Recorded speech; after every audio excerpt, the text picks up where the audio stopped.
Good evening, ladies and gentlemen. Sorry for the delay. We'll have to talk to the musician here very shortly. But first, before we get started on tonight's show, we want to say a huge thanks to our sponsors, RLM Elite Box. It's the subscription box with the most hard baits, right? It is, yeah. Yes, it is. I really enjoy getting them in the mail. I get a ton of baits that I usually wouldn't buy at the store, and I've caught fish on them that I wouldn't regularly get.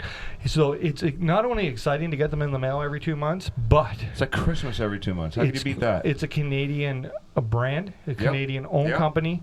They are great folks. The owner is actually going to be at the Spring Fishing and Boat Show. I heard that today. Yeah, we might have to have him on our little surprise we got to announce tonight, but. You want to save $10 on your first box, use the discount code FearFishing at the discount. When you at the checkout, not the discount, use the discount code at the checkout. There you go. FearFishing. Now we have a exciting new sponsor to the show this time. Mike, your buddy Mike. Yeah. Mike and I have been lifelong friends. He's part of the FearFishing family. He is. You've all seen him on the videos. He and stuff. does financial wealth. He does insurance. He does all your stuff. He does mine. He does my RSPs. He does my life insurance, my disability insurance. Super nice guy. I'm going to switch all my financials over to Mike too. And you know what? How he explained it to me, it's like pre-fishing for a tournament. You're getting ready right now, so that when you're ready to retire, you can have that boat and you can do a little traveling. And That's right. Not planning ahead and like in a tournament just leaves you Saturday looking for fish. Think about it. It's your retirement fishing fund. So you know what? Even if the younger you are, the better you are right now, too, Correct. right? To start Correct. investing, Yeah. Mike is the man. Give him a call. He'll hook you up. He does Toronto all the way to Belleville. He'll go. He'll go. He'll travel. He'll hook you travel. up. Especially if there's a lake involved. He'll hook you up. The Bowmanville. How do they get a hold of Mike? Oh, the number's right on the screen. Oh, okay. We're fancy. You want to read it out? No, I don't you want to can read call it Mike's cell phone 905-925-0663. And he will answer you. You can message FearFishing, and we'll get you in touch with him, too. Bowmanville Tackle Swap, March 10th, 2019. We are doing a live FearFishing experiment on location that day. Be around the show, the Daiwa booth. We will be hanging out in there. Amber, you're coming? Yes, I am. Yes. So March 10th, save the date. Huge news coming right now. Dropping it. Spring Fishing and Boat Show. Family Day weekend here in Ontario, the 15th, 16th, 17th, and 18th. Daiwa's going to be there. Yeah. I will be at the show all 4 days. That is your chance to get one of these stickers. You come find me, and I will hook you up with a decal. The other exciting news, we're going to be doing live FearFishing experiments there on February 16th. We're taking it on the road. We're How taking cool is it that? out. We're going on the road. We're going to meet some people. We're going to have some good times. I really love that show. Yeah. It's where I got my first fly fishing vest when I was a teenager. We hear that story every time we talk about the spring fishing love it. show. I'll never forget that. We know you got your We vest. went with Ryan Gregory. Did I what? Did you give that vest to somebody? I don't remember. Oh, I thought you said. I wish I knew that good. Now, all we need is we have a brand new show opening too with music from Brian Bracken. So let's hit that. And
we are here.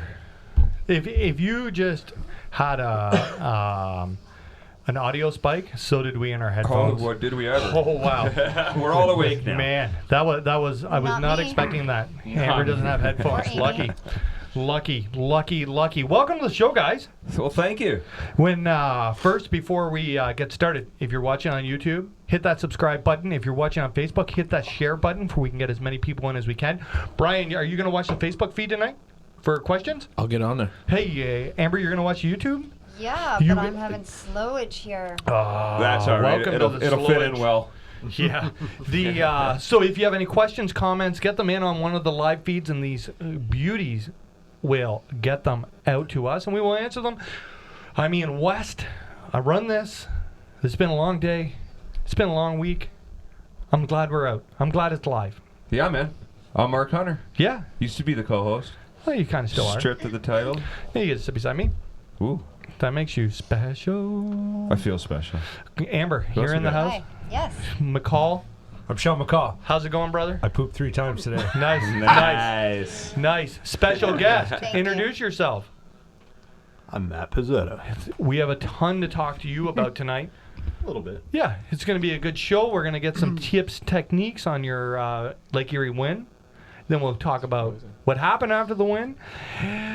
But first, the producers. Is that GoPro working?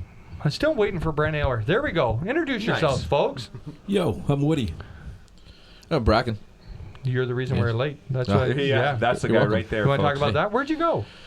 Oh, I had some running around to do. Well, I was working very frantically on trying to get the new song done there for you. Yes, he was up all night getting that new song ready. So I needed to get something cut today before I had to run to Oshawa, which actually turned up having to be to Pickering, and then so on my way back. And Long McQuaid? And no, actually, I had to pick up a delivery that went to the wrong address, and it was an important piece of equipment.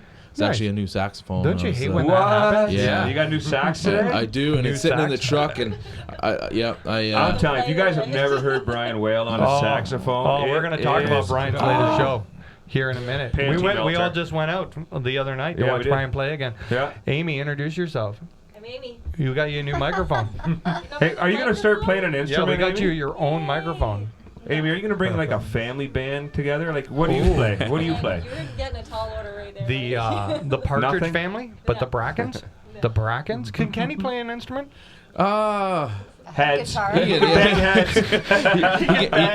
heads like one another. Yeah. That was good. He could bang heads. He can keep a little bit of a beat on the You drums. think he can play the drums? A little bit, yeah. Like I've heard him. He's got his beat that he hops on my nephew's kit once in a while and just like throws his one beat down. And I feel like if you're looking for a drummer, this guy here. Mike's a drummer. Mike Hardy, you had a Tama set when we were kids. We had a band. We had one like you know who else is a drummer? 4-second song. Kyle Crothers told me the other day yeah? that he has a drum kit in storage. Really? Eh? Yeah. I got a bongo. Do you really? Yeah. Nice. Where do you guys want to start? What do you got, Sean? Skin flute. I pooped 3 times today. That's the whole. That's show music right to there. my ears. If you got questions, comments, anything about anything, just throw it in on one of the IM boards and they will read it out. Where do you guys want to start? Let's start with ice fishing last weekend. Yeah, we went ice fishing for the first time this year. We got one vlog out so far.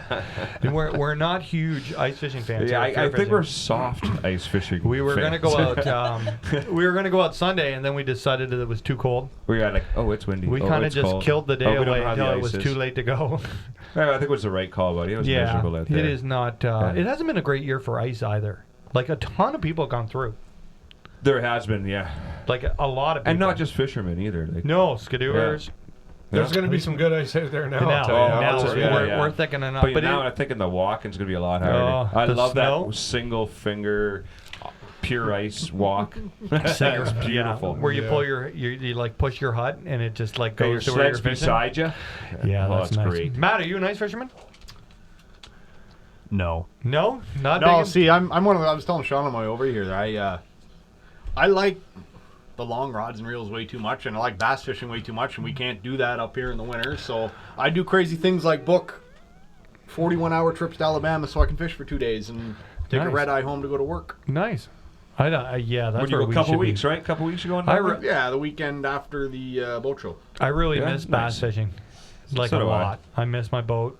I really want to go bass fishing. Watching the FLW all weekend just killed me. Yeah, Killed me. Dude, okay, well, let's get into that. 2 months. No, let's 2 finish. months we'll be bass I want to fishing, talk. buddy. I want to talk. 2 months Yeah. we'll be bass fishing. But that's so long. It should open March 15th. Canada, right across the border in Ontario.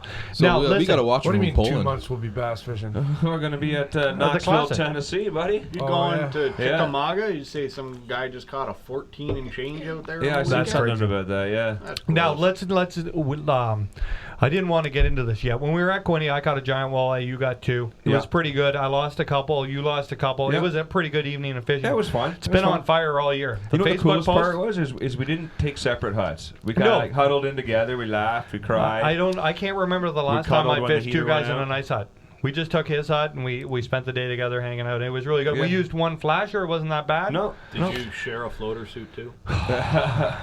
we shared a stool. Like a backpack. Now let's get on. So You just brought up that you watch Facebook FLW Live. Yep. What'd you think? I watched a little of it too. I enjoy it, man. You I like? Do you enjoy not feel? I have a really hard time getting into the excitement of it. I feel like the FLW broadcast is it's like Bass Live. It is a lot better than it's ever been. But it's kind of like Bass Live without the like oomph. The Zona A little factor? The flat, Zona yeah. factor. It is a little flat, right? It's, Yeah. it There was seems, nothing flat about Terry Bolton catching 23 No, fish he and smoked 25 casts or He something. smo- he That's smoked Oh, them, man, but on day 4? Yeah, Oh, he yeah. lit him up. But it was awesome to watch. I kind of like when you watch FLW, it's really like the anglers fishing. But when you watch bass, there's like It's the a commentary over, like it is show. And I get really into bass more than I watch like FLW. Yeah. And you know, and when I was watching it, here's what I was going to get to. When I was watching it, it's kind of like FLW has the least amount of stars, right? So I didn't know anybody other than Bolton in the top 4 when I was watching. I don't even remember what day I was watching. So I was kind of like, is what Bass Live's going to be like? It's going to be the show, but without the names? Am I going to be able to get into this? That's the first realization that what if the day 2 leaders are 4 guys we've never heard of? Is it going to be as exciting as, last year when they had 80 guys with great big names? I think that by this time next year, there is going to be names that we don't know yet that we're going to be talking about every day. Yeah.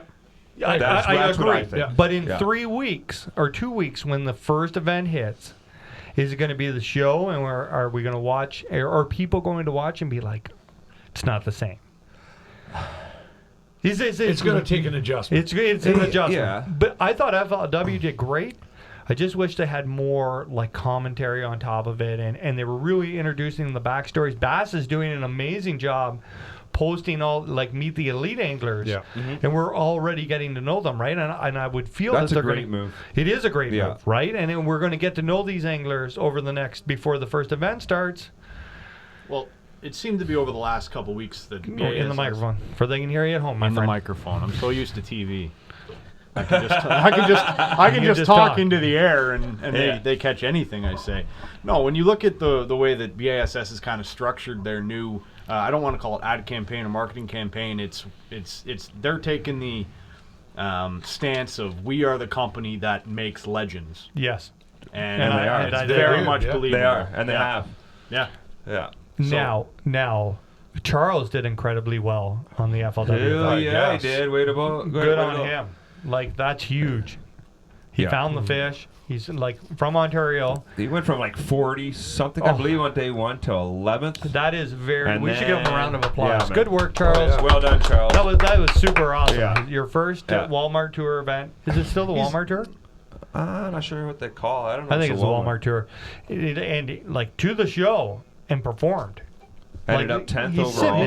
in- He's not a rookie by any means. Though. No, he's he's been not. to the show. He's been Yeah, to the yeah, Bad he's Magic been to the Classic, show. yeah. He's competed for a couple years, I believe, back in the late 2000s in the FLW Tour as well. Yes. So he's But like, there's a huge adjustment here, right? Yeah. For anybody to go from Canada and drive all the way down there and figure this ball game out, and he whooped a lot of good anglers. Yeah, yeah. He's cost me a lot of money, has that Charles said. Really? Well, I went down to the Classic because to go support him, and I've been to every goddamn one since. That's the best money ever spent. yeah, that's awesome. Thanks, The- Charles. So good on Charles. Now, Major League Fishing is the next event. Excited? Yes. I'm excited to. I'm really have Bass Live under my, like, I love Bass Live. I want to see the format. I want to see how it goes down. I am really interested in that, and I'm really interested in like a 6-day tournament if I can keep up with it. Right? That's a like, lot, eh? Can I pump in and out and keep with who's doing what? Right? Is that, I think it'll.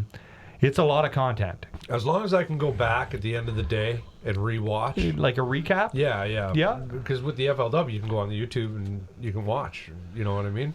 Well, and Bass is totally pumped up their TV coverage this year, like another 240 something hours of coverage. They're doing the college, they're doing the high school, they're doing all kinds and plus their online stuff. They have like, I don't know what the number is, but I know they're doing like 240 extra hours of coverage on TV. Are they doing live coverage of the Bass Opens? Yes. Yeah. That's awesome. It sounds like my boss is going to be mad at me a lot this year. Why? I have 2 monitors at work. One's for fishing, one's for work. Oh, that's well, funny. I love watching the live shows. Yeah. Now, we have a big bet going on in this room. Team Corey? Team Corey. Team Chris? Team Chris. Team Gussie. Is everybody still confident in their... Let's find out what side of the fence Matt's on here. Yeah. We already know. Chris Johnson will win Angler of the Year in the Bassmaster Elites this year. You think so? There you go. Right to the top. No, not the best out of the Canadians. He will win the Angler. That's a pretty big prediction. Wow. That'd be huge, though, for Canada. That would be. I think this is a very exciting time for Canadians. We got somebody in the FLW. We got somebody at Bass. So, in just the way posts line up on Facebook, I really feel the Canadians are the most excited for Bass. Well, we got 2 Canadians fishing the FLW this year. Who else? We got Curtis Richardson. Yeah, Curtis is still there. I'm sorry, Curtis. He's a good dude. Yeah. I done some fishing on So we got some guys to watch from Canada. That's exciting. That's right? awesome. But there's nobody in MLF. But when you read posts about, when somebody makes a post about Major League Fishing, it seems like the Canadians are not that excited.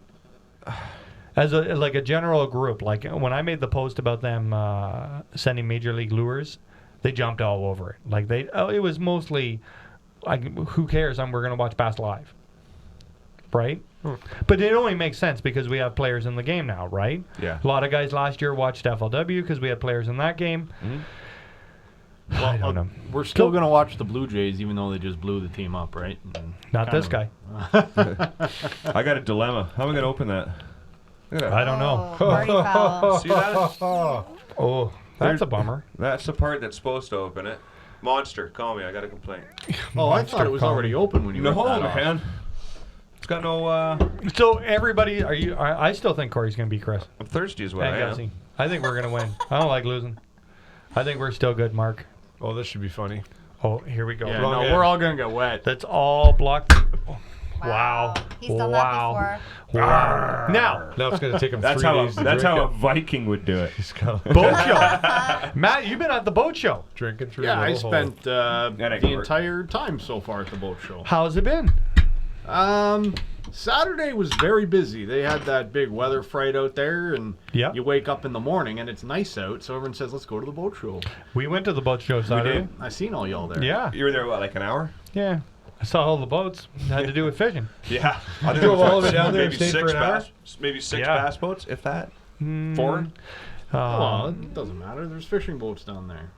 We swung through the fishing boats. We like shiny bass boats. I like checking out the yachts. I'm not a big yacht guy. You know what? Here's another. I've never been on a lake that I wasn't there to fish. I've never been just like for boat riding my whole life, ever. What? I wouldn't go to a lake to go for a boat ride. So you're saying if a boat doesn't have a trolling motor on it, it's not a boat? It's pretty much useless. Yeah. I don't. I'm not a boater. You're not a pleasure crafter? No, I would never buy a boat to go. But he loves jet skiing. Yeah, he does. I like making fun of them while I'm fishing. Right. But yeah, I'm not a boater. I don't really like. I wouldn't, even if I won the Lotto Max, I wouldn't buy a yacht. I don't want to be on the water. What? I just want to be on the water to fish. Like, I want to fish and then I want to get off the water. Somebody asked me that the other day. If I had my choice between 200 acres or a house on the water, I'd take the 200 acres. I would probably take the 200 acres myself. Yeah. Amber, do you like You can boat still rides? fish from a yacht, can't you? No. I like fishing. Tuna. What do you like? Right? I like fishing. I would never go. Like, I would be so disappointed if somebody took me on their boat and I couldn't fish. I'd rather I'd be canoe. like, what am I here for? Yeah. I'd rather canoe. I'm the same way. We used to go up and take the boat up to Bob Cajun and walk around town and get You some would ice never cream convince and me shit. to do that. It Ever. was good. It was good. That's probably why I don't And like. you know what? You can zone in and see but where if I everybody's had- fishing. but Or if- pre-fishing. bow 'Cause you're rider, in a didn't bow. you? Yeah, you're in a bow rider, so you can go close. But when I fish owned an and what. ATV, when I had my ATV and my snowmobile, I think I went snowmobiling 2 times. I think I never went just like for a ride on the ATV. I rode my ATV to get my ice out, and I just don't want to go for a drive. I want to go do something. Do you get what I'm saying? Well, with the ATVs, we trail ride too, right? Oh, I've been on one trail ride with the boys from the trailer on my ATV. And we got when I lost. had my And we got ATV, lost. it just sat on 60 in the kilometers backyard out of our all way. summer. Never rode it. Went fishing. And I drag it out in when the ice was thick enough for it, and put a new battery in it every year. And right, that's why I got rid of the snowmobile. I went bought the snowmobile. Maybe Marley and I went ditch jumping 2 times, and then it was like, oh, we're going ice fishing. I don't think I could and I couldn't be one of those guys. It wouldn't excite me to drive from Thunder Bay to Quebec on my snowmobile. Right? I'd rather just go to the lake and ice fish. Yeah, but you've never tried it. Could Yeah, be but fun. it's not there. I don't think No, I did try it, like ditch banging and stuff. All I could see is that I spent $200 worth of gas in the last 4 hours. What if you're on your way to a very nice lake in Quebec to do some fishing? I'd just drive there with my snowmobile on the trailer. You would just take your snowmobile for kicks? Yeah. Well, I would take it to go ice fishing, but I wouldn't drive it there. It's I way would warmer in a definitely. truck. Yeah, Yeah. for sure. It is. Yeah. I would say that I'm a truck driver. I like going for car rides. to the fishing Is that store. what all the tongue marks are on my window? You got them too? Oh, yeah. Nose prints. Yeah. There's no. They're for me in. So, we're doing live shows. Are you guys excited for that? I think it's going to be cool. I just hope everything works. I know we got the best tech crew over there. Look at them all clueless. How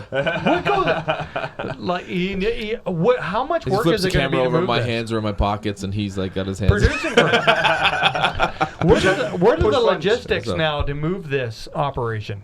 We need a 53-foot truck for sure. You think so? Minimum. How long? We've honest to God, probably put 20 hours into setting this up. Oh my Yeah. God, at least. At Woody least. alone Woody. has put 20 You hours can tell in. by the way the wires are so neatly It's not this guy's doing it. rooted. Oh my God. I think it's just stuck here now, this stuff, and we're just gonna have to But on the spring fishing show weekend on the 16th, we'll how just are bring we? our phones. Just our phone. I'm building a full live rig, guys, so it's good. You guys have a plan B rig? A B rig, a live a B rig. rig? We got a live rig? Oh yeah. That's fun. Really? Wow. This console shrinks to the size of a 3-space rack. If anybody knows what that So is. why do we have it that big now? Just so it looks cool? Because it was here. Yeah. Yeah. It does look cool. Now, Doesn't it? It is. I'm excited to get out and meet people. Do you know what I mean? I'm excited Yes. to bring this on the road. We're going to set a microphone up for the people in the audience can ask questions while you're there. I'm excited to there it is on the screen right now. I'm excited to get on the road with this machine. How about Hell ride yeah. my snowmobile there? What are we going to sit on? Have we decided? Decided We can all what? sit on your snowmobile. We haven't even we don't even have a set yet. No, we don't. Well, we don't really need one. We're just taking over a space for an hour. It here wouldn't and be an hour there, fear right? fishing anything if it wasn't last second. Yeah. Has anything ever been done? Very true. That's why the show started at 20 after 8. Brian. It wasn't 20 It's all after this 8. guy. It's all that guy. It wasn't 20 after 8. We had to watch. Last night and Woody was here at today. 2 p.m. It's true. He was like, I don't want to bother Yesterday. you guys, but I'm going to go downstairs and play with all the electronics. I got here Sweet. yesterday at 2. I was working for you guys till 7 in the morning, and then Yeah. I got up and started at it this afternoon or this That's a evening, good tune. right? So I really great. enjoyed it. It's, I really enjoyed the new tune. I only had about 3 hours to actually write it, and then I had to set my gear up and yeah. You wrote that last night? Yeah, I we wrote that it, last yeah. night. Well, you just asked him for it yesterday. Yeah, no? yeah. And then thought every he'd have 10 like an minutes, idea. and we need it for tomorrow. I thought he'd have like an idea. He's a hard producer. Was. That's for sure. It's like I need 10 new songs Yeah. Tomorrow. Yeah.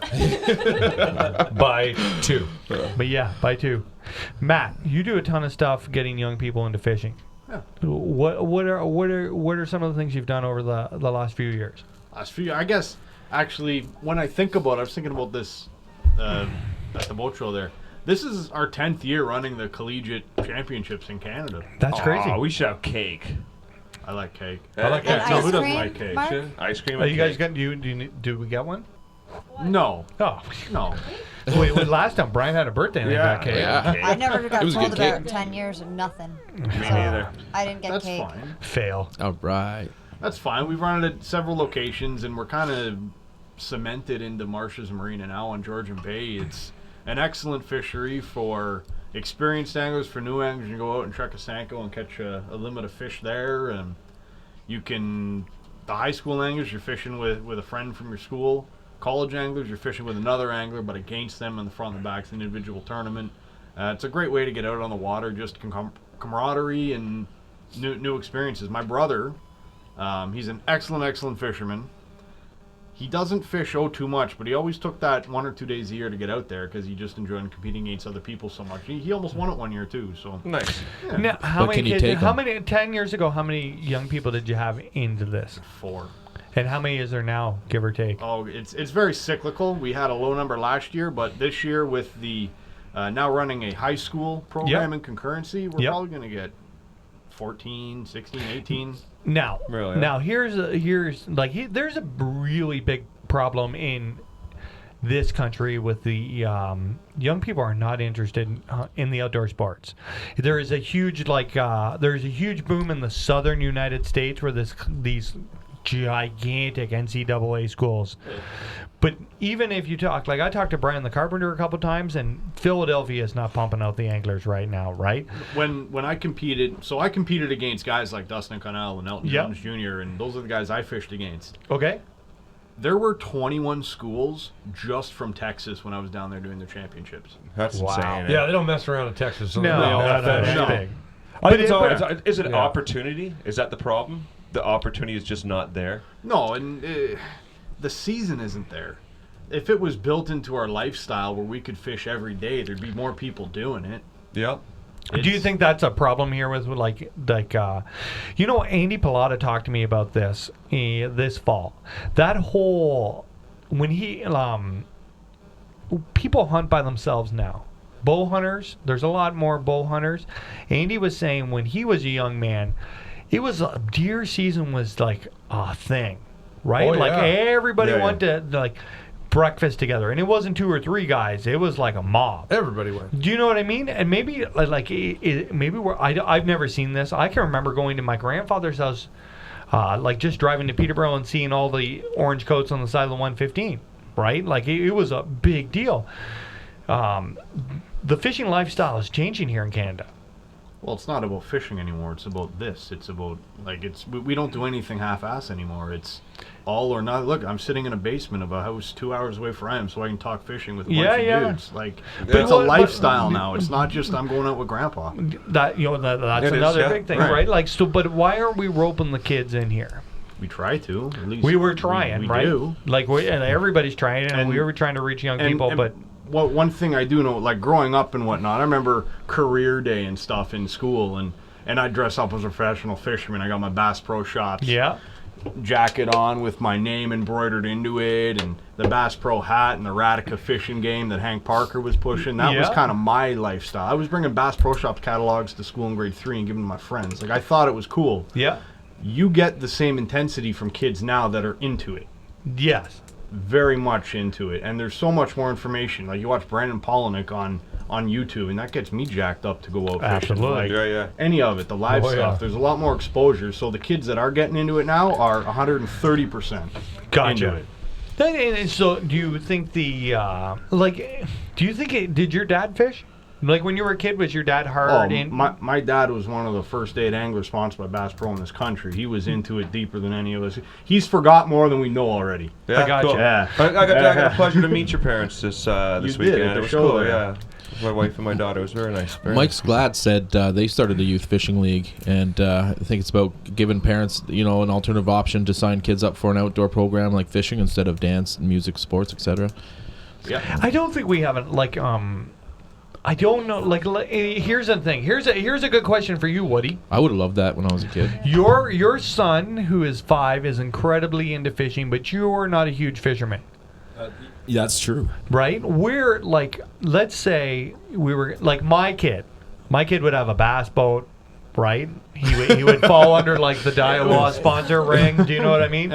Like my kid would have a really easy go at this, right? Like I could get him How everything easy is it to get a boat license when you're, 5? Yeah. No, but here's the thing. Like, how, like, is Woody, there's no program around here for Woody to sign his son up No. to be a fisherman. No. Do you know what I mean? You gotta Like, call. You Yeah, gotta call. there is though. Don't What you do forget, is you got what all you the do is you bass call clubs Ian. out there. You can go and sign up as a co-angler. Don't forget about that. Yeah, but not at 5. Not at How do 5, we keep no. Woody's son going? So through- like, and Mike, I'm watching you here too, Mike. He's starting a youth fishing league that is going to be regional, and any parent or adult or community individual can start up their own division of this league for kids, and it comes with a newsletter. It comes with That's things cool. to keep them That is cool. involved. Mike's been working on this for years. He's a great guy. If you ever had a chance to run into him, he runs the fish ponds and stuff. The Hamilton Boat What's Show. Mike's last name? Sklad, and Let's- his company's Yeah, I talked to Mike before. Fishing Frenzy. I talked to him Well, before. let's- Super let's, good I cat. know the name. Let's expand on that. Let's start one this way then. Well, and then like in the fishing industry, I think we do a tremendous. Big Jim alone does a tremendous job hooking he in does. kids who are, let's say, 2 to 13. We do a great job marketing to that market, but I feel like when they get to be high schoolers, like Emma and Isaac upstairs, That's when I come in. but I feel like we lose a lot of them to other things, right? Like Isaac. Yeah, that's right. Like Absolutely right. So we're trying to rope them in. Break it off. Right. Yeah. It's kind of like I don't hear the dishes. no doubt he better be behaving. But you do know what I mean? Like, how do we compete as a sport? So do you know what I mean? As soon as there's so much more to do, right? Sorry, I'm just thinking about when I was a kid, what I'd be doing right now. Yeah, that's what I was thinking too when I was Hot born in chocolate. Amber. Hot I'm just chocolate saying, and I gotta Bible go out study. there and break it off. Yeah. When as soon as we told, like, I was like, you guys can't use the Wi-Fi we needed for the live show, and then I was like, Amber, what are they possibly going to do? Right? And I was, that was warned before we came down here. But you know what I mean? Like, how do we? He fishes, and he said he really likes fishing, but how do we keep him focused on fishing to make it through all the way? Do you know? Like, I knew a kind of kids when I grew up. My dad fished a little bit, right? Like, my dad caught that pike. Wherever That's not a he pike. is. Wow. Where's that big dirty? He's around here somewhere. Right there behind your head up on the shelf. Yeah. Yeah. My dad fished a little bit, but as soon as my dad got married and had kids, he fished less and less. Yeah. So he would take us fishing, but it's not like I grew up in a house where it was crazy. Yeah. But so I had a ton of friends, and I really noticed, like, in grade 6, I probably had 10 friends who after school we could go to the Gannereska River. But by the time I got to high school, I was down to like 1 or 2, and then by the time I got to grade 10, I was down to me, right? And then I met Marley somewhere around then. But even Marley and I had a great break where we didn't fish together, and then when we were like 20, we started fishing again. Like I say this about everything. Everything is cyclical. Yep. And if you love something once, it's easier to come back to. So Oh, yeah. you introduce Yes. it to them at a younger age and whatnot, whether that be a parent or a community group or someone like Fishing Frenzy. It can come up again later in life. That's That's what happened right. to me. Yeah. I left it for a little bit, and then I come back. I to get it. a ton of messages from FearFishing about guys who you hear all the time. When I was a kid, I fished a ton, and then I haven't fished in 10 years. And I went and got a Daiwa rod and reel, and I watched the vlog, and now I'm fishing again. Yeah, you get a lot of those. Yeah, yeah. messages. We got a ton of those them. messages. Yeah. Mike, great example. Yeah. Mike called me. I think it was like not last summer, summer before. He said, "Mark, I want you to take me fishing." Me and Mike have been friends since grade 6, right? Yeah. And we had families. We kind of drifted apart a little bit. We still kept in contact, but so I said, "Sure." And now, we're He's back, right, best buddies again. yeah. We're talking every day. We're fishing together, and he's just loving it. And he's like hardcore. He Oh, calls me- he's really You hardcore. cost him a lot of money. I thought, you know what? Your wife is gonna hate. Mike calls me 3 times a week to just chat about fishing. Oh yeah. No, I think he sponsored the show just for him call more. You know, he all summer long he sent me pictures of stuff of him out fishing when I'm working. I'm going thinking I never would have done this. You know, What about if I you? knew I was going to get bombarded with him having fun while I'm at work. I know. But, like, speaking of this, Brian, you and I fished growing up, Yeah. right? Yeah. And then did you fish through high school and during your music? Not, you know what? Probably. Music once, is life. you know, and once I got to like out of the house kind of thing, I stopped fishing. Like maybe a few times I got out, but yeah, it was very far and few in between. But what's got you back into it now? Oh well, just getting out of the rat race a little bit, moving back this way, and just craving it. Like I've been craving it for years. It's like I need to get out on the lake. I just need to go out, and I had a rod that I took on like one fishing trip. Like my pops bought it for me. One day, it's like his father-in-law was going out with a buddy. You know, he's like 80-something years old, and he's going up North Temagami area there, where he's gone every year for like 60 years with his buddy, and he thought it was going to be his last time, probably getting a chance to get out there and whatever. So he's like, need a group of guys to go up with. My dad's like, let's want to go up, and I'm like, no, hell yeah. So he bought us each a new rod and reel, and we went up there. And I'm thinking this is going to be something that maybe we can get in the groove of doing again. And I had such a great time just out there on the lake. And I since that day, I was just itching. And then years went by, probably a good like 4 years before I got back down this way. And I thought, you know what, my Nanny actually had that little tin boat, my granddad's old tin boat, and had holes in it and stuff. Like it went to the cousin's house, and they lived on a lake, and I think they just used it for like a tool boat. Like they build docks and stuff. They use it as a barge or something, and Like so a swim platform? Yeah, I got the I don't know. I got it patched up after a bunch of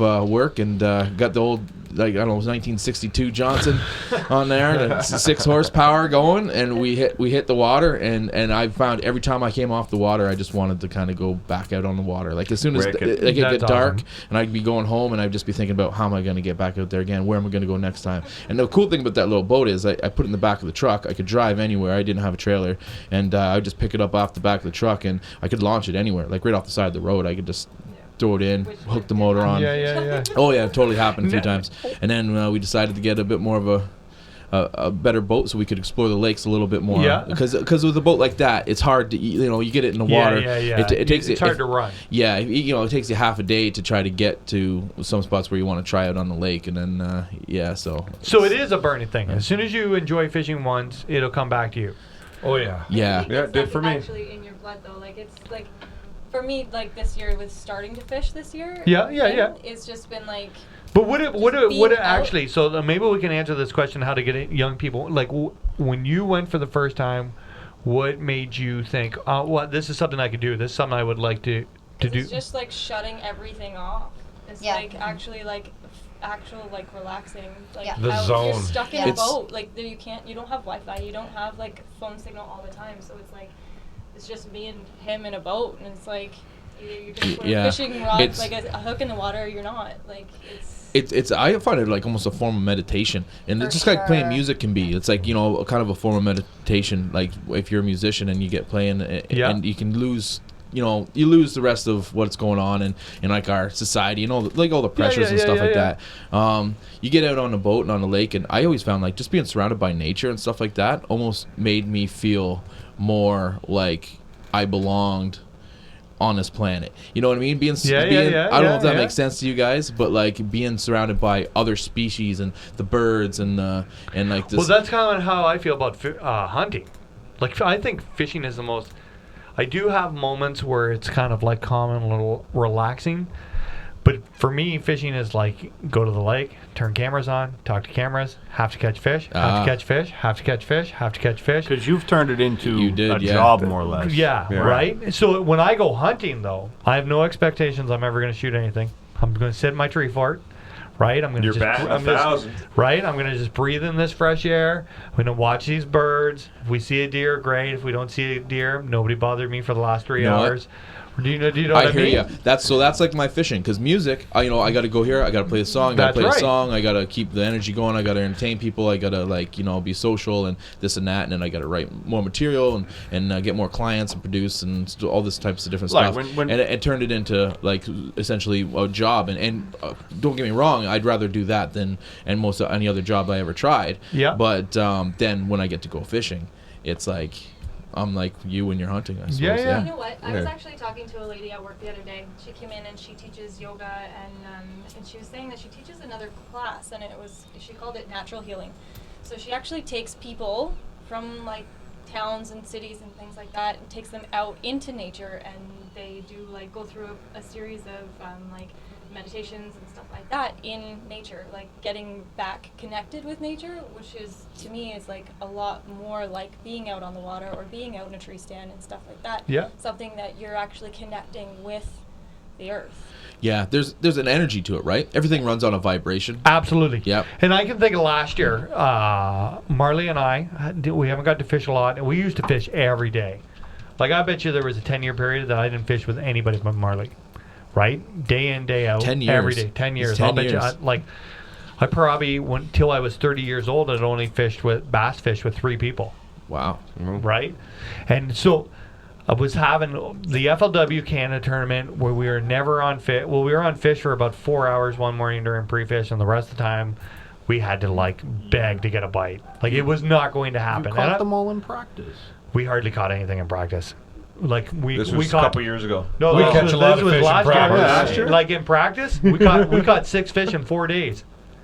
We just happened to catch, 5 of them in a half an hour period. They were schooled up, and we thought we had something, and we went back, and it wasn't there. And we ran. I'm telling you, I put more gas through that boat in a 2-day tournament. Big when he's big. It's huge. Mm-hmm. But and so I remember, day 1 went horribly. Day 2. We got. Yeah, but you weren't on the Bay of Quinte then, were you? Was that the Bay of Quinte? We were in the Napanee River. Mm-hmm. Napanee River. And the Salmon River. Way up there. There's no fish in the Salmon River. He was good. But it was coming together. I wish I would have fished where I fished in the last hour of the event. I wish I'd fished there the whole time. So, excuse me. Getting back to this. We had no chance at all. It was a horrible week, driving back and forth, exhausted, editing videos. And on the Sunday Saturday. Friday. You're looking at me like I remember. I don't remember. But I do remember this. So coming across the bay, coming into the Narrows at Belleville, boats doing 73, just crystal flat, right to the gills, and hanging out with my best friend. You hear that boat smacking on on the little chop, and I thought, this is the greatest sport in the whole world.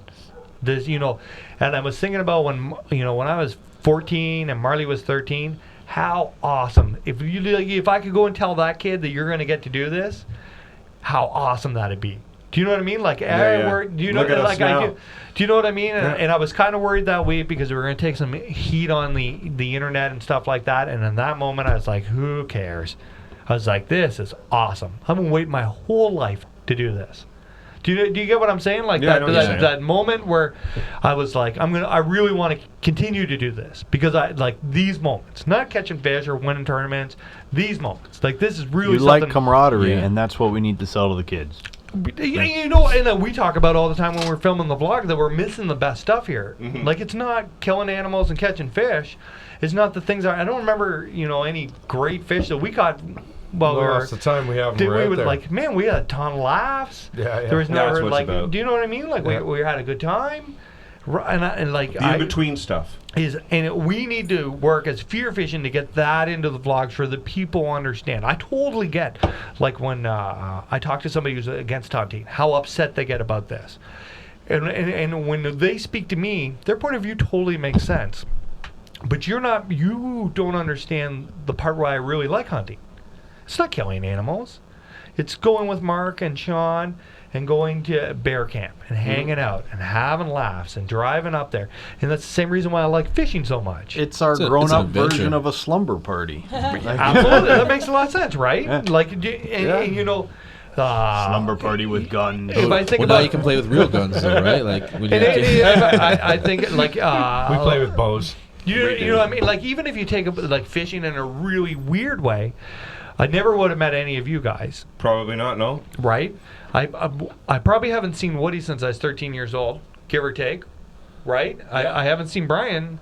You know, I might have seen you at the bar and said hello and stuff like that. I haven't seen Amy since we graduated high school. Yep. But because of fishing, everybody's reconnected, right? And do you know, like, if it wasn't for fishing, I wouldn't be speaking to anybody in this room. Nor would I.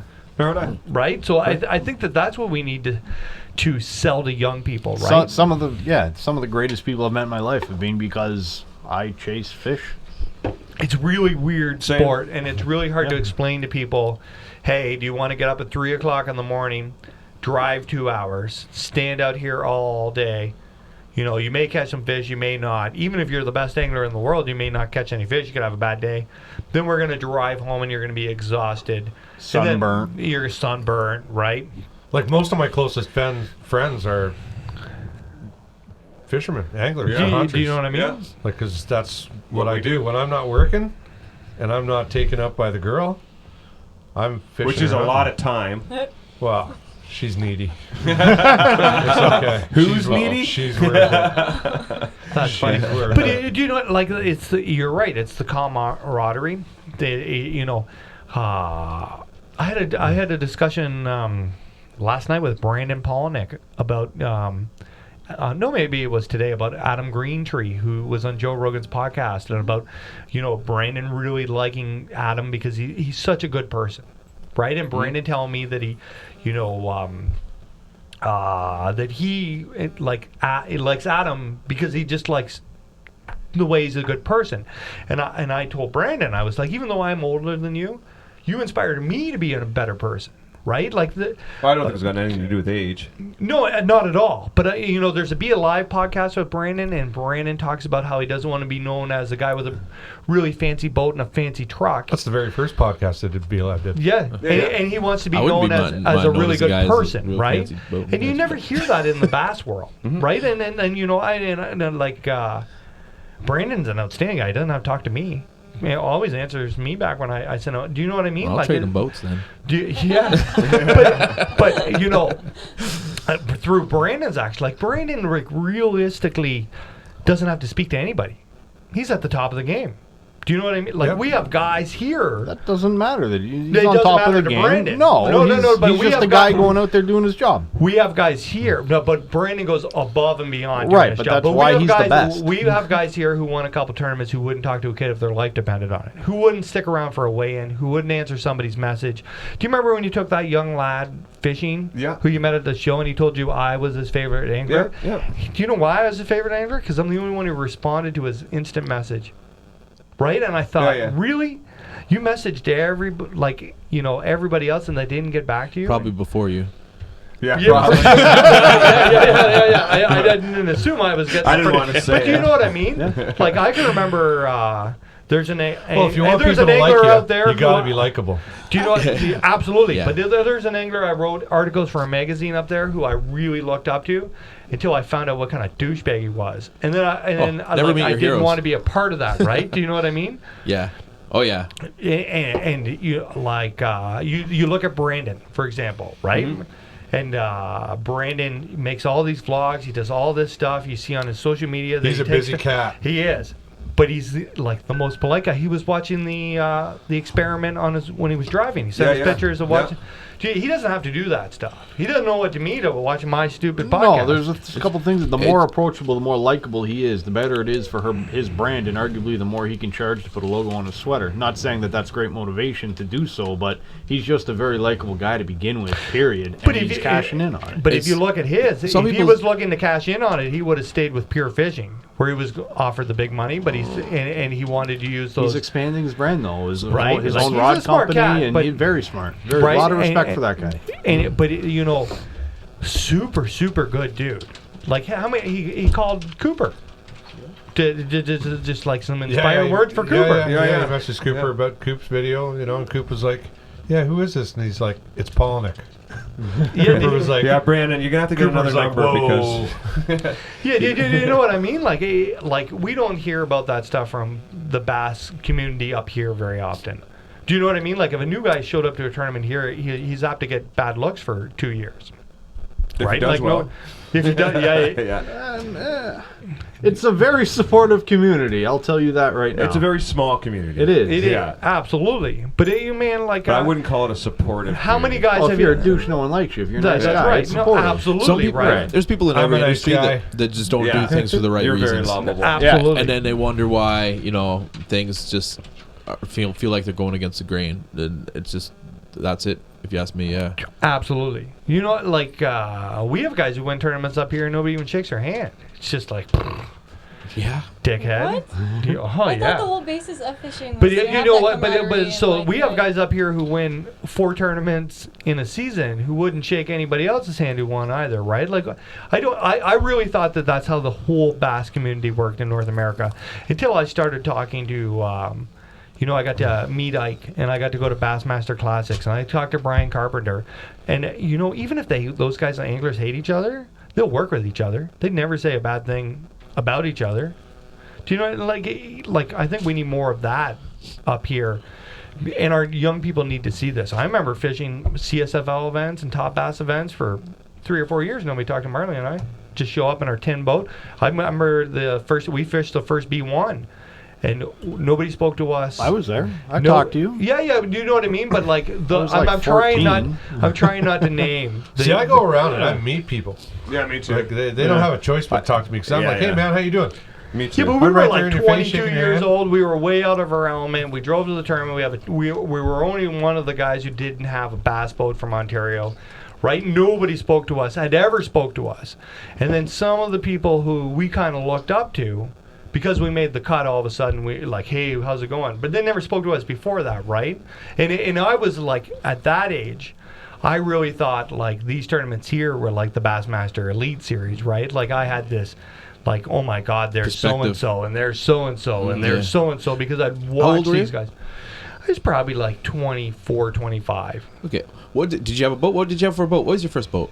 My first boat I ever bought by myself was like a 14-foot Legend with a 9.9. Oh, yeah. And then I got an 18-foot Sylvan with a 90 horsepower Honda 4-stroke.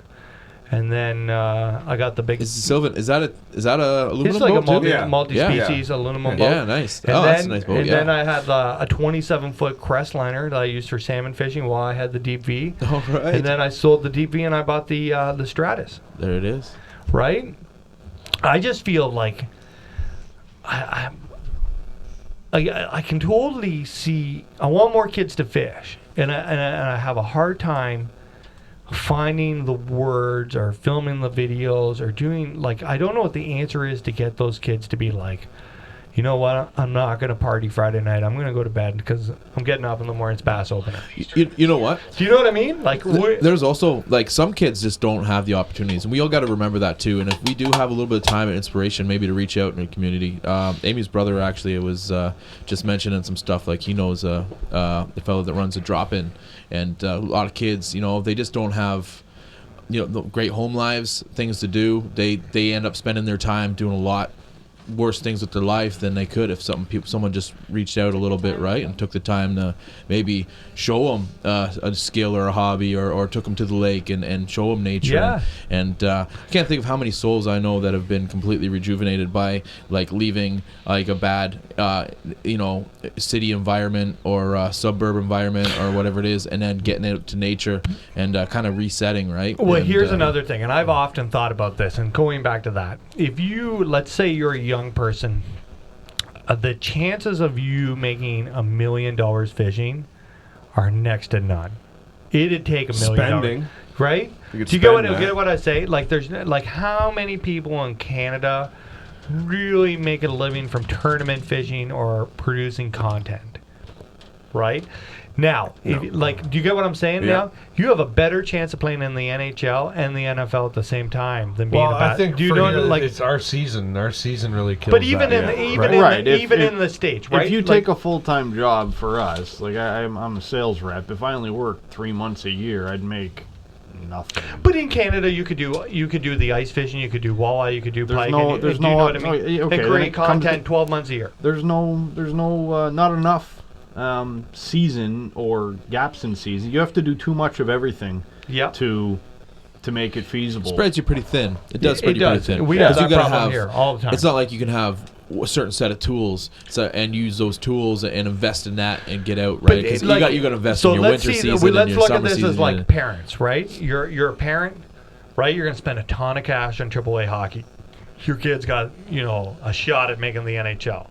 Now, let's say that kid is way better at fishing, right? Are you going to pock out the money, $140,000 for a Ranger bass boat, another $20,000 in, you don't need to go that extreme to make it work, though. No, you don't. But you would at some point. But there is parents out there that are doing it. We've talked about this. These people that are buying these $150,000 wake boats, so their kids can go on the weekend and But get I pulled still behind. think that you would have a better chance of being a wakeboarder at the X Games than you would making a living in fishing, because you know what, the guys who are here's the kicker, they're like half the field of the Elite Series, if not more, is living in their truck.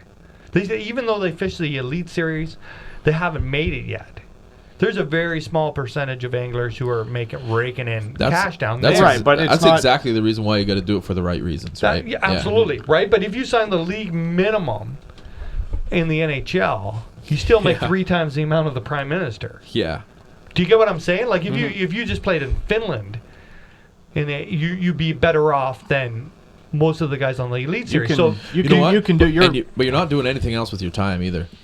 It's like that's what you're doing, and you're doing that all the time. And that's the weird thing about doing something like fishing and stuff like that too, because it's like if you're not.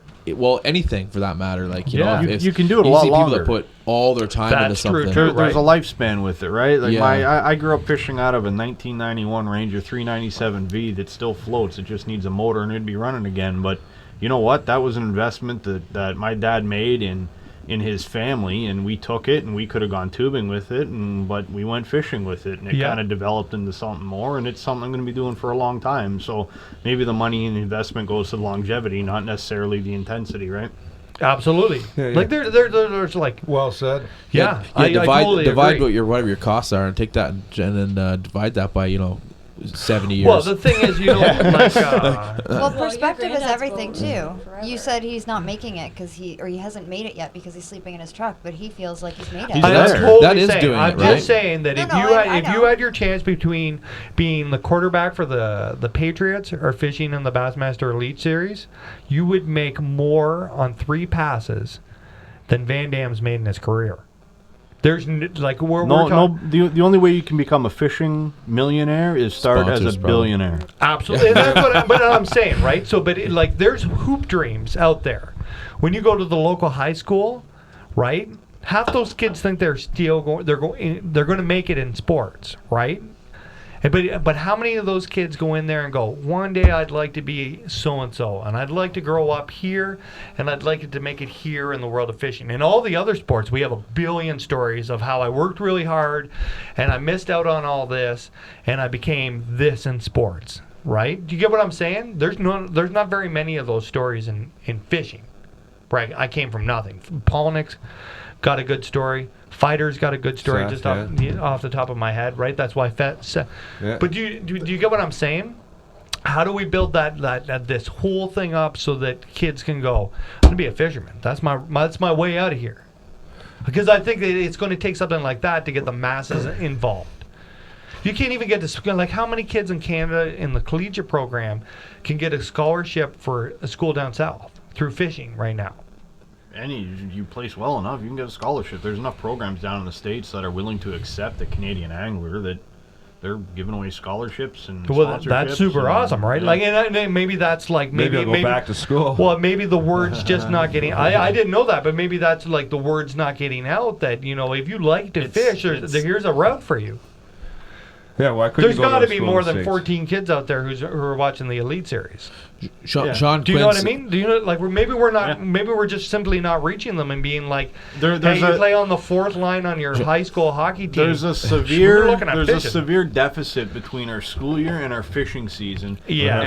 And kids that are in that high school college range, they have 2 months or 4 months to make all their money that they spend in 10 months or 8 months, right? Yeah. It's a very everything is so condensed and packed into that summer, and then they want to go and see their friends, and I almost guarantee you 99% of their friends don't fish. That's right. So unless they're going up to a cottage in grade 12 like we always did with cases of 2-4s and a fishing rod, you're not getting all of it done. And I think at least some of us in this room have made conscious choices to separate ourselves from our friendship groups and our families and everything to try to get to where we are in this industry today. Is that not fair? Yeah, absolutely. Yeah, see, like through high school, I worked. Yep. That was it. I had to work. I lived on my own since I was 15 years old. I did not have time to fish. Okay. I worked full-time through the day, and I worked full-time at night. Yep. When I wasn't in school. That was the deal. And then No, when no, I got like- into like- my 20s and opened my own company, that's when I started to get some of my freedom back, and I started fishing again. That makes, and that you know, I think there's a lot of young people who are in that position. Like, Right. and now let's say, looking back, hindsight, what would it have taken? Like, and we don't all have to be touring bass pros. Like, is there something that somebody could have done, or you could have done to go cast a line for a couple hours? Like, were you interested in fishing, but you were like, I grew up on the water. I fished like, every do you day. get what I'm saying? I fished before I went to school. I fished before as soon as I got home from school. Like when I woke up in the morning, I was gone. I was outside on the dock fishing. Yep. My mom had to come and get me and physically pull me off the dock to make sure I And went that's down how got I that was bus. growing up too. I would go to the river during the salmon run, and I would stay until I'd fish for hours. You know what? I wouldn't come home when it was dark. I would fish. You grew up in a good town. You know, you got a lake not far north. You got the river running right through here. A lot of people don't have access to water, right? That's and they another don't have, one too, right? It's like it's not easy. That's probably to, the biggest one. yeah. You know, Opportunity. And you know what the sad part is that Toronto is like our mega city. You always hear about people protesting those kids fishing at High Park. People protest anything. Do you know what I mean? Like the pike fishery on the waterfront's amazing. Yeah. But you know, we're losing more and more of that public access, which means like Taro's a great example.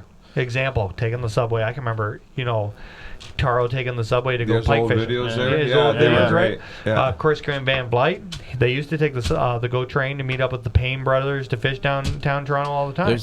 There's some spots though where it's just like you're scared of what you pull out of the water there. It's like, But it's all about the tug. The tug is the drug. So let's take a couple Sean minute break says here. to access go ahead. yeah, Sean Quinn. I thought it was funny. He says a man. to get to some of the younger crowd, you just need to change your name to like Young West or Little West or something. So yes, So just like Lil Wayne, Lil West. Get a grill. It's Lil Rod. He said no, just Get a not grill? Kanye, not Kanye West. That's all. P-Weddy. Kanye? P Diddy. P-Weddy. P Weddy. Let's take a few minute break, and then when we get back, we'll talk to Matt about some of the tournaments you fished this summer, or just one of them. How you caught the fish. We'll be back.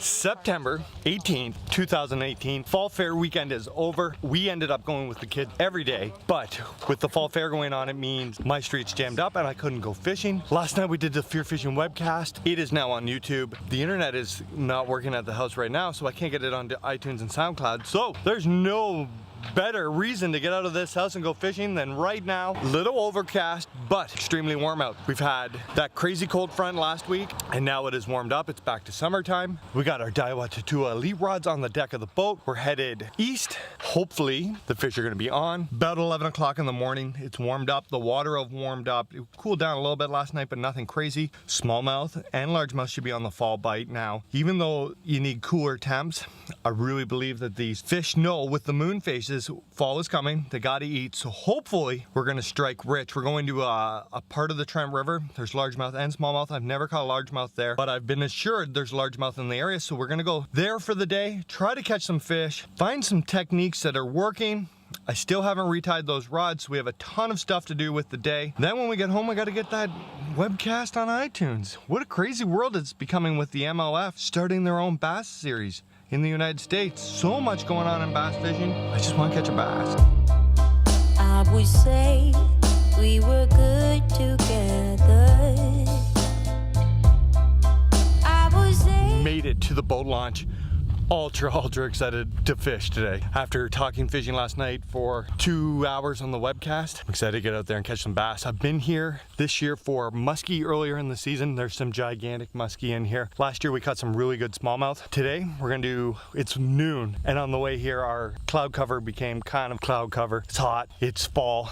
This is the first time on the drive here that I've noticed the leaves are already changing. So first plan is to, I said we had to retie some lines. Thing we're going to do before hitting the water, we are going to get rid of the popper that we used at the Classic and get rid of the popper, and we're gonna switch it back up for the buzzbait and be able to cover a ton of water here. I've never caught a largemouth on this section of the river. The days are getting shorter, the temperature is going to cool down, and the largemouth bite at some point is going to totally die. You guys all know that I really like to catch largemouth bass, so we're gonna start off with some smallmouth spots that I know of and that the fish should be on, and then try to catch some buckets, because there's nothing I like more than setting hook on big mean green fish.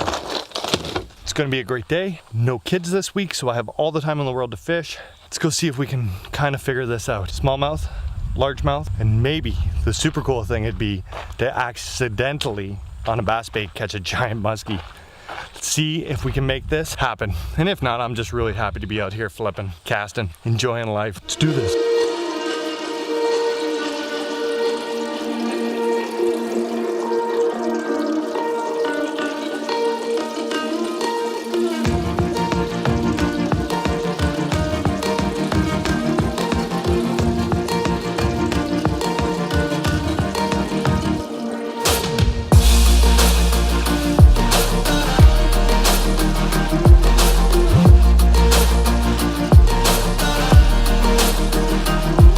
Got this one. There's a big one coming out after. Not bad way to start. I wish I had the other one. The other one's about 4 pounds. One fish.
Check that out. Look where that tube is. He crushed that. Oh man, that's the one I saw. Follow that smaller fish out. Woo. Big old smallmouth bass. Beauty of a fish. Stand back. Woo.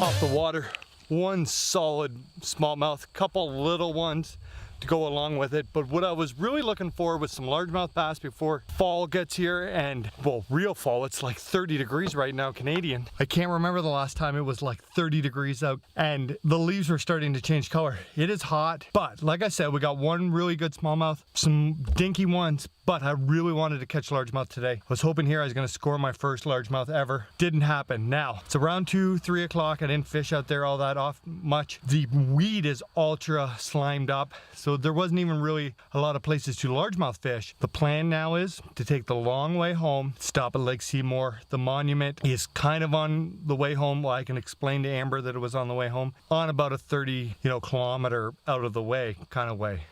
So we're going to go there. We're going to give that a try. It's ultra hot out. Take our time driving there, cool off a little bit. I don't remember the last time I caught a smallmouth there, so we are either going to get some largemouth, we're going to get zero. Let's keep going. And big fish came on that tube we tied up in the last vlog. Made it to lake number 2. Like I said, I really wanted to catch some largemouth today. I didn't get it at the first spot. Here, Mark and I came once by myself, bass fishing twice this year on Seymour. We got some good fish, so hopefully they're set up there. It took me quite a bit longer to drive here than I thought it was going to. We're only like 3 or 4 locks down from where we just left. Just the largemouth fishing is a lot better here than it is down there. Hopefully the green isn't all you know, algaed up and nasty. The good thing, I'm excited, we're gonna use a jig rod, we're gonna use a frog, and we're gonna use the flipping stick to hopefully lay the smack down on some of these largemouth. It's kind of sad that this is almost coming to an end. We're in the middle of September. October will be all right for largemouth, but November, it's kind of iffy. The smallmouth bite really turns on, but the largemouth will shut down when it gets that cold, or shut down for this guy. But let's get this boat in the water. I stopped, I grabbed some food, had a coffee. I'm pumped. I am energized back up to catch some greenfish. So let's do this, and I'll let you know when we get them on. Hopefully we get a good one.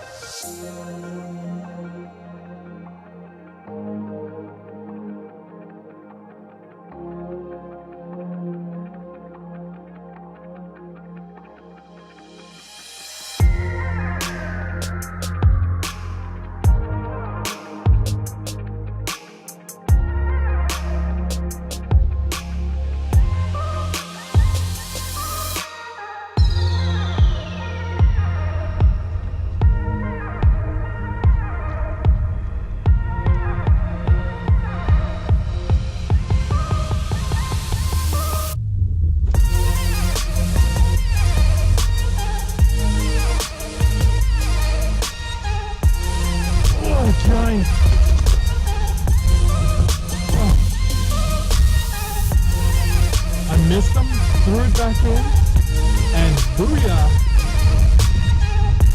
Boom! Throw him in the well so I can get some pictures of him. That might be the last 2 of the year.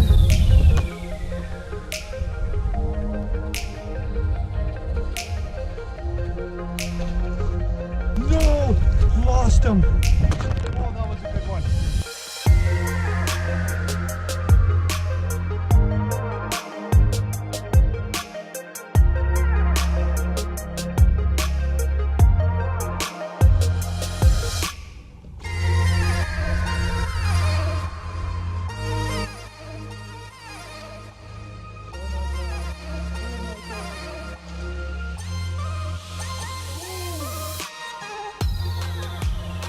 Oh my god, look at the absolute size of that thing. Freak of nature. What a largemouth bass that is. Oh.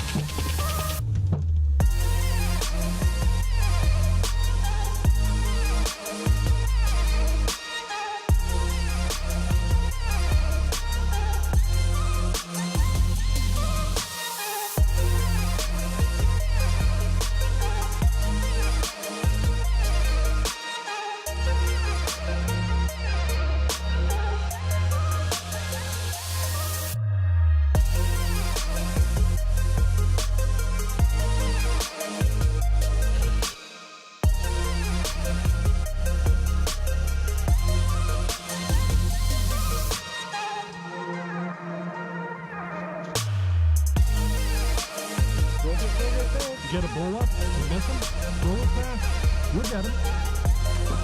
What?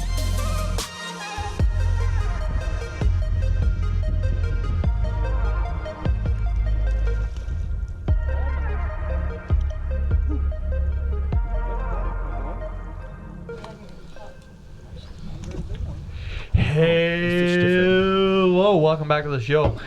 Man, watching me catch some largemouth bass sure has me in the summer spirit. Oh yeah, you're killing me. It's tough. That was like, it was so good that we were just chatting watching that, how good that lake was this year. We got a great healthcare system, but you know what? Bass fishing season sucks. Now listen, Amber's going to get your comments and stuff together here because we're having Wi-Fi problems. But get them in on Facebook. Brian will read them out. Do we got any comments on Facebook? Oh, we've been having a bunch. You can read those out whenever you get some good ones. Just fire them out there. Now I want to ask a question around the horn since we have Matt here. Do you think bass season should open early in Ontario? I from an angler point of view, yeah, I just want to fish all the time, but I'm like not a catch and release season. It'd be nice. I drive the Buffalo and do it. Maybe on the bordering waters where they have it already? Yeah. If it was open on Crystal Beach and catch and release season, that'd be pretty cool. Yeah. What about Rice Lake, Tri Lakes? I don't fish that shit. Swear jar. That's another thing. Everybody, we have a swear jar now. We're trying to keep our language down. Nobody is causing offense tonight. Yeah. Except Matt. Matt owes a quarter to the swear jar. But I want to see bass open in like March. And I want to catch and release season. We and still I want have to fish ice all the on way most through of our stuff. But I want to be able to go. Dangerous. So what are your views then? Because obviously every lake is different though too. So I don't think it should be on Lake Ontario at all. And then okay, but what about Quinny? Quinny's considered not Lake Ontario when you look at the rules. I should be open as soon as ice comes out on Quinny too. And pulling like bass away from their nests and stuff like that. I think that. Okay, so we've been over this, but I think that our fish are genetically stupid compared to the fish on Lake Fork, for example, where we've all been. When you go to Lake Fork, it's not like accidentally catching bass here off their beds. You know when you go pike fishing and you see a largemouth swim 30 feet to get a spinnerbait, and you're like, oh. When you go to Lake Fork, we saw a 10-pounder. Yeah. Who wouldn't even look at our bait because people are fishing for them 366 days of the year. If we had that here, our fish would smarten up. Right now, I feel like you go. So they're harder to catch. They are way harder to catch. Smarter fish on the bed. But I feel here. Let's say a female comes up and she picks a sand flat with 10,000 bluegill on it, and I've seen this on a couple of lakes. And you'll see a bass there, and you'll see bluegill just lined around her. She gets plucked off that bed. They're going to go in there and eat all the eggs. That's totally fine because I feel like that fish is genetically stupid. And we're going to get a stronger breed of fish by picking those ones that spawn in background. If there are any left. I don't think we're going to have. I think that anybody who's keeping a bass now, it's not like guys aren't fishing them off their bed.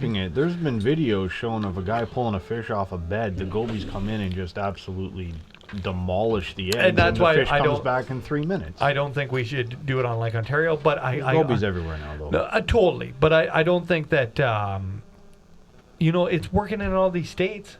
Well, like I don't feel like. Why is my bass season so short? Well, that's what I care about. Let's look at this carefully. You take Texas; they have the what is it, breed a trophy program or whatever. Absolutely, their commitment to is the higher fishing than anybody. resource. Yeah, Sherlock. And those fish down there, those Florida Strait, like those southern states, they spawn more than once a year, anyways. Yeah, it's proven. So. But anybody, like they don't have that. We basically on the Tri Lakes or on the Kawartha Lakes here have a catch and release bass season because we allow pike fishing 365 days a year. I think that we should protect the bass all year long and have just a catch and release. But then we're gonna have tournaments. Yeah, we could. There'd be something in there for bass aren't great to eat anyway. No, they're not. Throw them back. Let people catch them. Pike are open 365 here.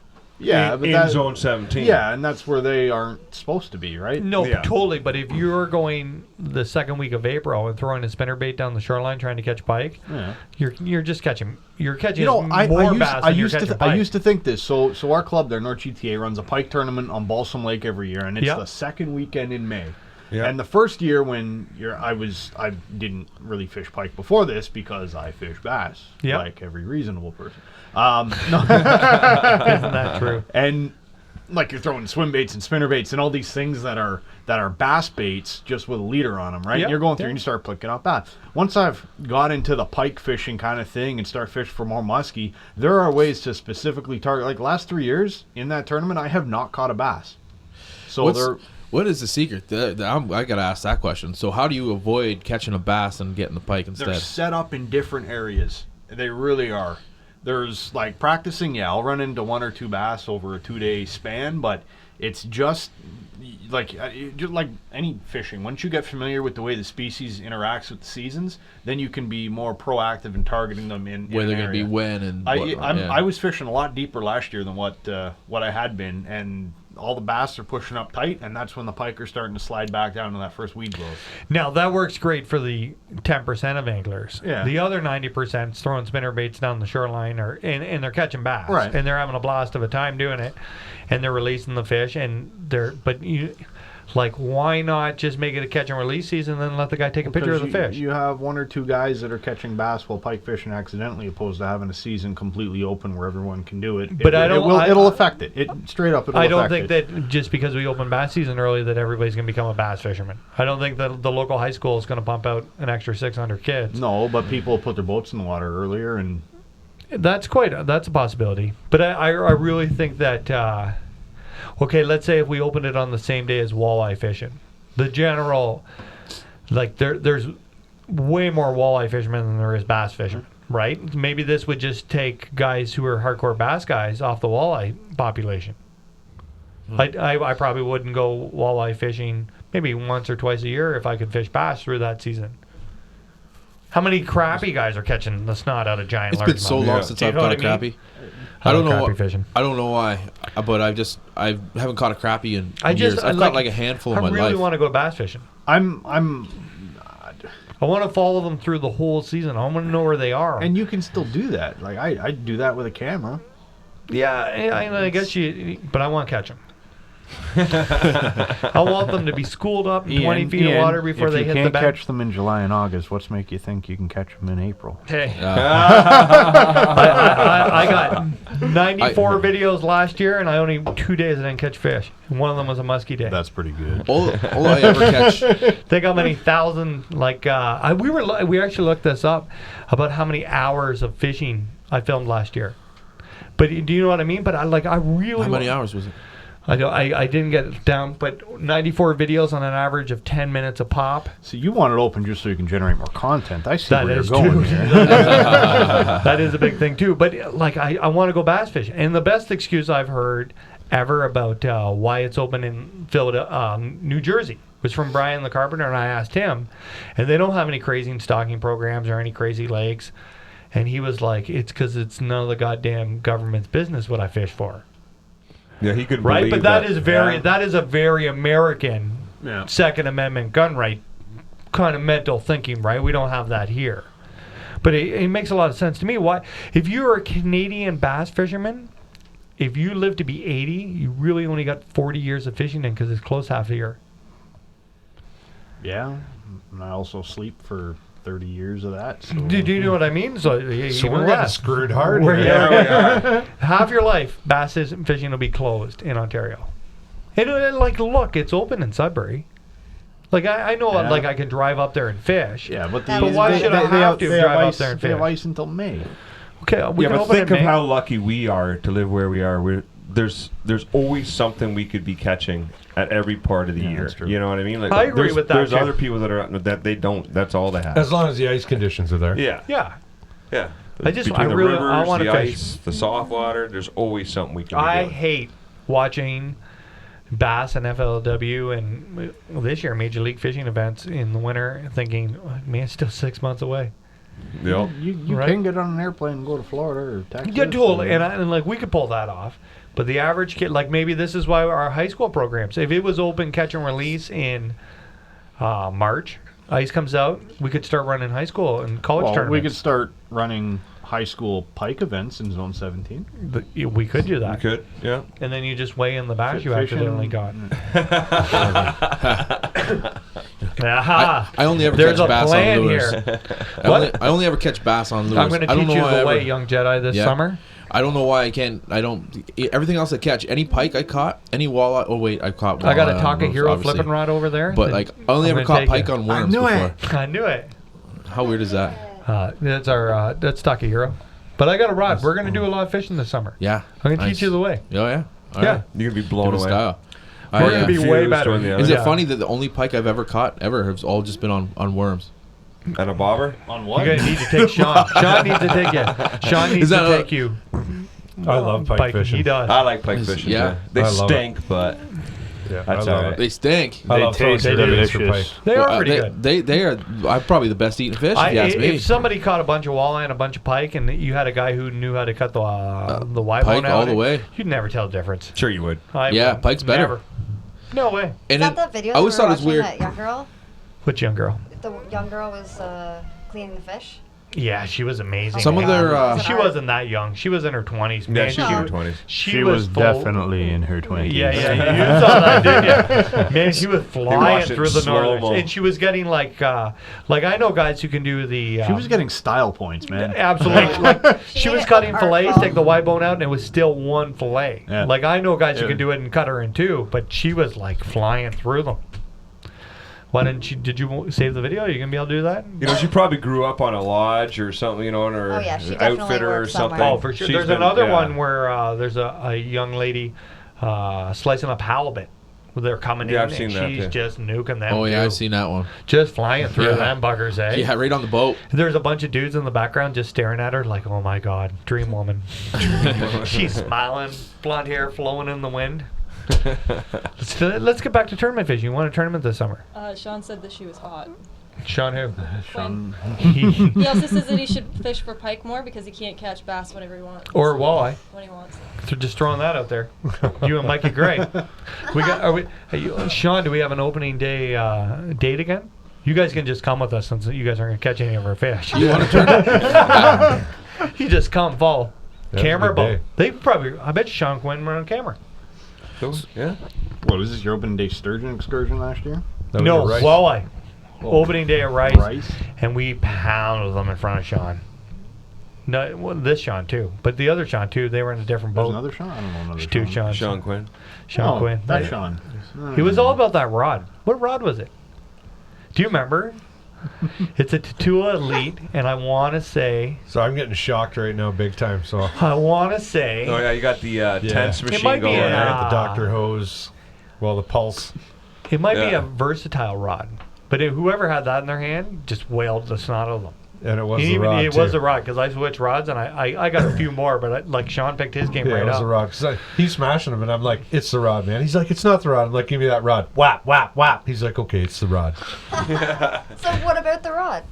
Nothing. It was perfect. It's It was It perfect. was There's what they Just wanted. the right It was feel. perfect. there was something to be said about having the proper rod for the application. Absolutely. Yeah. Yeah. That's what she said. Now let's talk about this tournament you won. What? Let's talk about it. Let's get into this. I haven't yet. Let's get deep. So you won a tourney. I did. Awesome. I did. We weighed 22 and change a day on Lake Erie in the summer. It was the best 2 days on Erie that I've ever had fishing. You and- fish there a lot. Well, I fish that style a lot, I'll say. Okay. I spent probably 12, maybe 14 days on Erie this year. Okay. Look Look at his face. Oh, I'm getting lit right up over here, man. I got around like mega level. No, and it was really cool. So so I'll just first say everything, or pretty well everything I've learned about Lake Erie has come from that guy I was fishing with, Darren Joyner. He was a rocket back in the day. He won a CFT out there with Mike Watson, who's another phenomenal angler.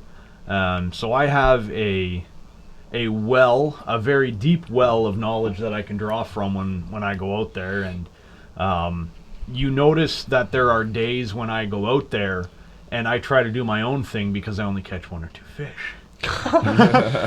We did have a club event the week or 2 weeks before that tournament. It was the weekend before.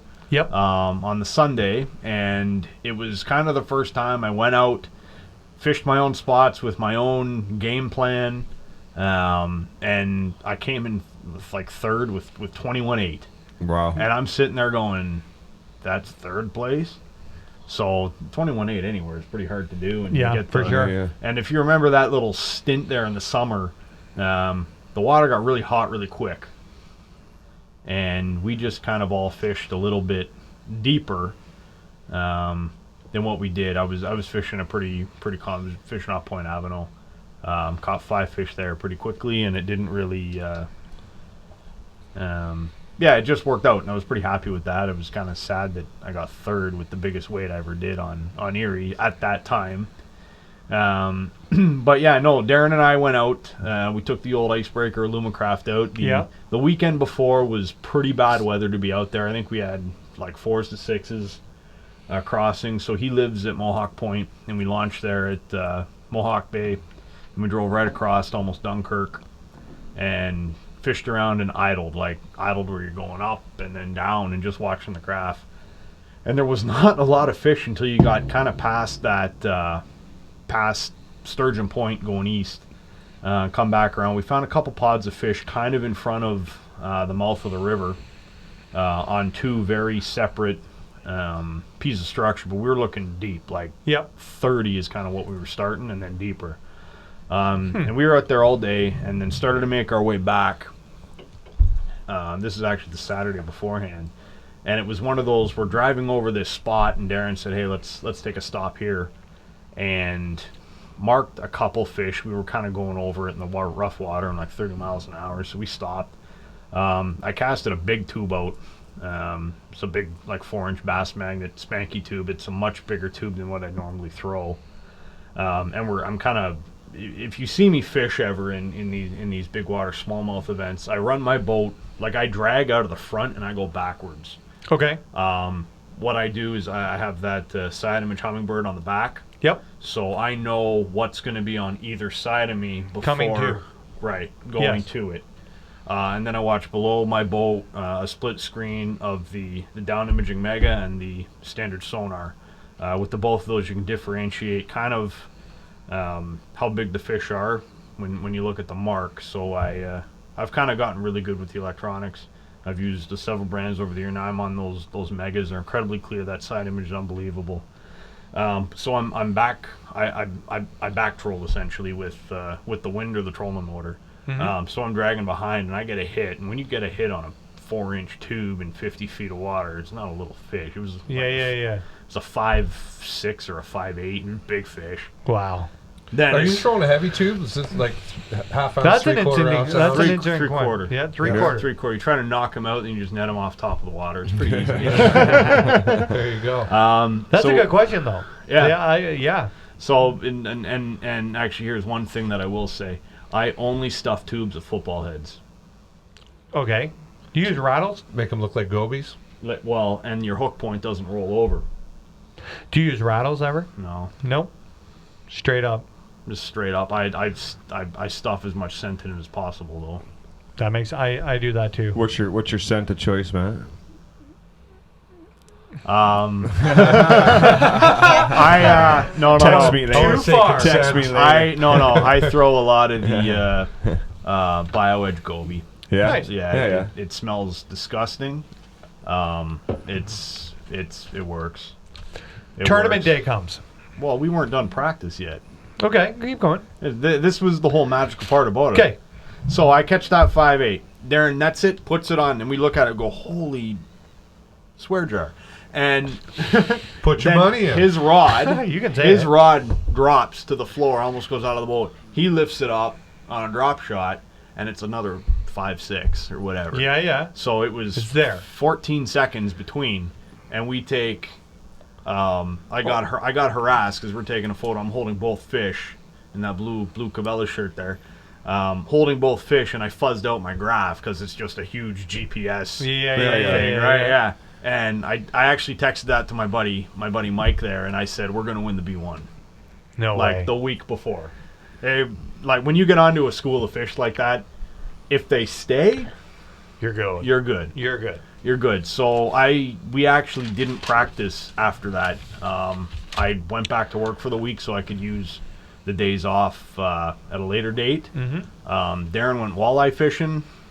Nice. Because I had the walleye boat down there, so he went out walleye fishing a bit.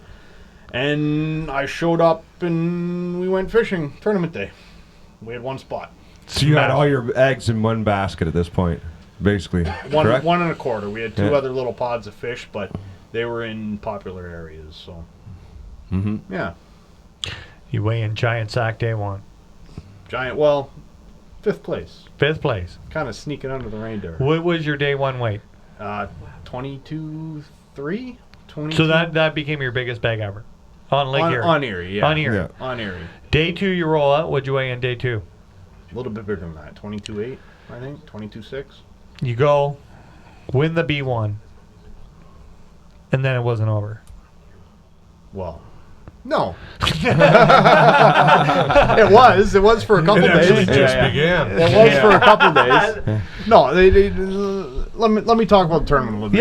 You're rushing me to the end there, and there's a lot of things that happened in those 2 days while fishing. We want to get there. Yeah. That don't happen. I know where you're going to be taking this, so let me just talk about how good the fishing was for 2 days. Yeah, for sure. We caught 7 fish the first day. Caught 9 fish the second day. We didn't lose one. What we noticed in the last 2 hours. What was the smallest fish that we had? Yep. I think we weighed. That's a good question. I think we weighed in like a 341. Wow. So your high end was big. Yeah. We weighed. Well, we won. We had second or third place big fish for the whole event. On the last day, our last fish was only fish we caught on a tube in the tournament. Darren got on a big tube, 4-inch tube. And it was in front of a sailboat, and they all got up and cheered. We gave each other a big hug. We thought that was the last 3-pounder in the boat, but we had another one. We thought we just hit a 25 sack, so we were all excited. And yeah. But the difference between the first day and the second day, I downsized my line and my bait. So that's a very interesting thing. Now, did you use a different rod for this? Yeah. When you say down, you went from 8 to 6? I went from 8, 8, and 8. So I throw the chartreuse J braid. Yep. 8-pound to an 8-pound fluoro lead. Okay. All right. The second day, because the bite stopped the first day at like 1 o'clock, I went to 6-pound J braid to 4.8 fluoro. Wow. And I went to my hair rod, which is the Seth Fighter medium light 7.6, incredibly sensitive. Yeah. And it was kind of like you didn't even feel them hit. And it was just kind of your line in your finger, your line just got a little tight, and it was just a slow reel up. And we had a limit in the first hour and 10 minutes. Nice. And we didn't know that we had a camera boat approach us midway through the day. Solid limit? No, well, it was 17. They were all that 3 and change. Yep. Now you got work to do. Yeah. Right. And when the camera boat approached us, like midday at 11 o'clock, noon, I'm not sure what time it was. You were two in the zone there. But he pulled up, and we weren't even fishing. We're just staring at the graph going around looking for a single mark in that 45 foot of water. And then we'd spot lock, drop shot, and just sit there for 10 minutes till it ate it or it didn't eat. But we threw kind of 2 or 3 profiles. Darren was throwing that Angler's Choice kill shot and the TRD minnow bait. Real bright colors because it was so deep. A bait that I got onto and I caught a lot of fish on last year. I throw gulp all the time. I've done really well on the gulp leech. That's kind of not a secret anymore, but that's like I have 10 or 12 packs in my boat at all times. But set the hooks, make something called I think it's a drifter. Okay. It's kind of a goby looking bait. Yeah, I know what you're talking about. And I cornered Joe Ford in the parking lot in the second morning because I had 2 left going into the last day, and I said, Joe, I need them. Like, I need them. So he was a nice guy, and he gave me a couple bags of them in the Smoking Joe and the Juvenile Goby. You'd have to bounce back and forth between the 2 colors, but that's what I caught every on the second day. Nice. It's amazing how they get onto a color.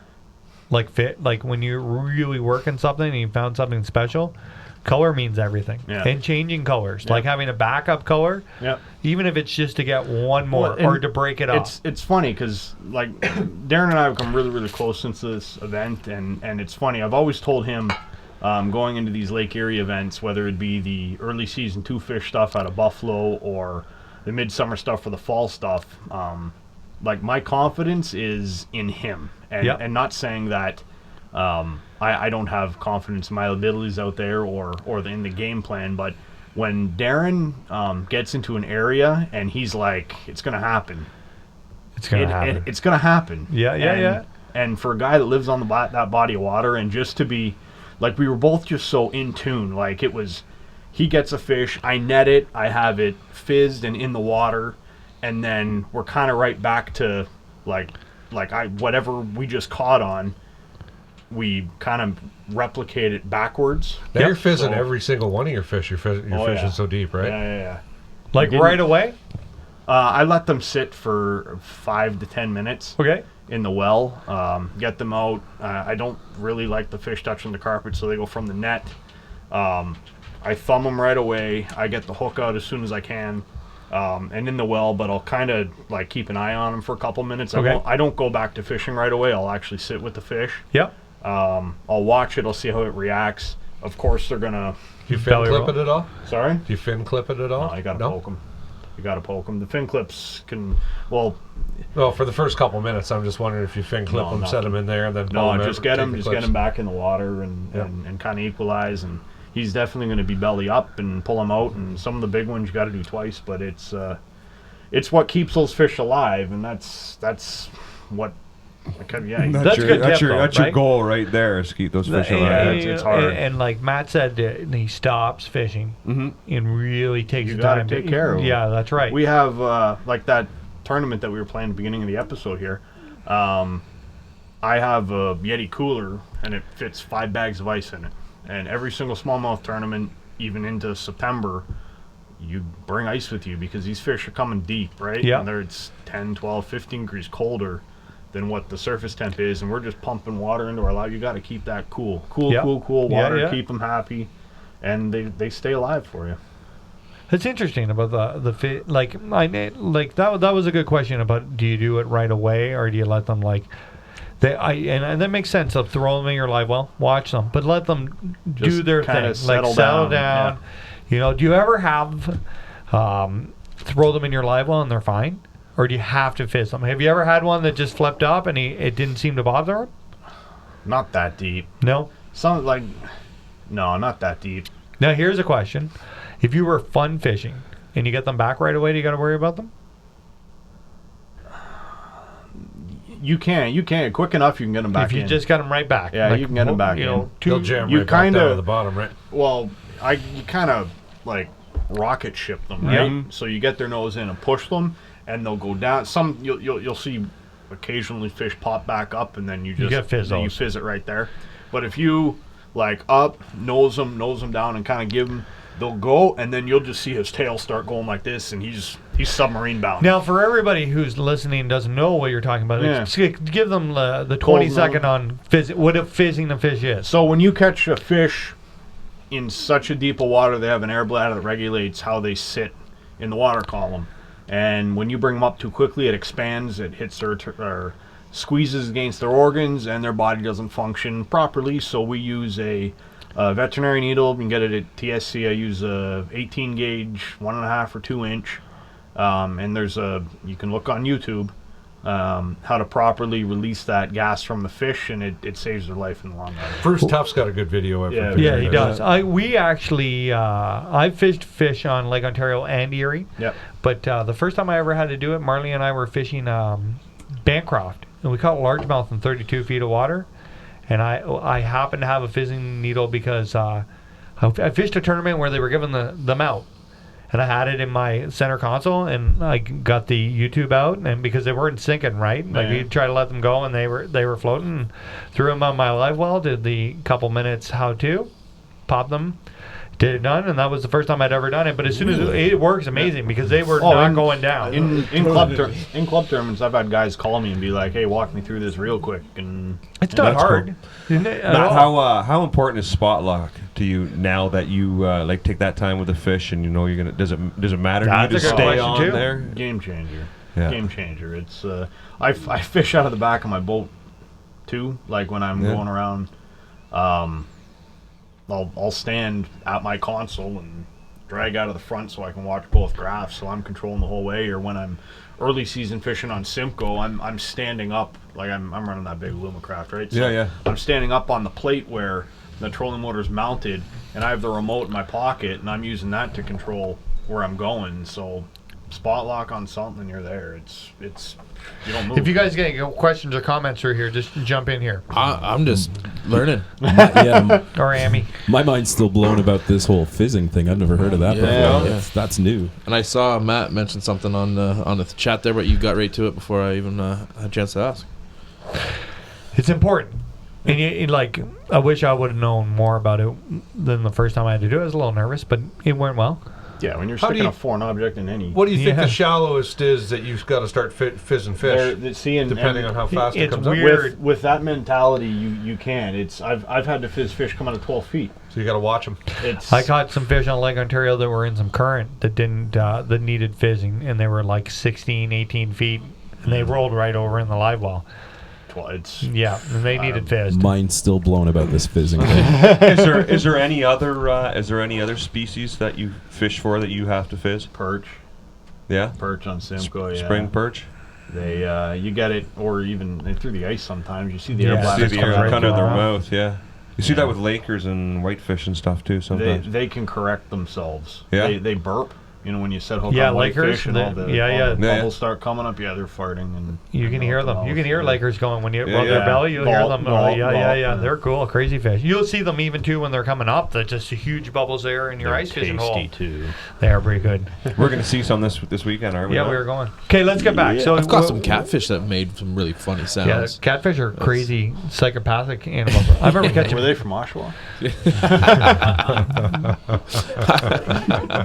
East Whitby. When you were out on the lake, day 2, is there a point where you thought we won? Yeah, when we netted that 5.8. You thought we got it. Yeah, and then I went back. I used one of those Rapala scales where it records the weight of your fish for you. Yep. And we had 2 3-pounders in there, not one. We thought we hit 25. Yep. And when we were like, oh, that's a big bag of fish with a 3-pounder in it. Like even 3 and change. It was 23 and change. Wow. And we had all. So it's kind of, you want 4.7s on here. If you can catch 5 4.7s, you're going to win most events out there. So that's kind of the average we were going for. And we had one that was a 3 and a bit, and then a high 5, and we were high 5 in. So you're running back. Yep. And what time did you get there? Whatever time they wrote down. Weigh in. You go through the whole process. Yeah. You win the Berkeley B1. Yeah. Hand over the keys to the Ranger boat. Yeah, we got them from to the trophies. Yeah.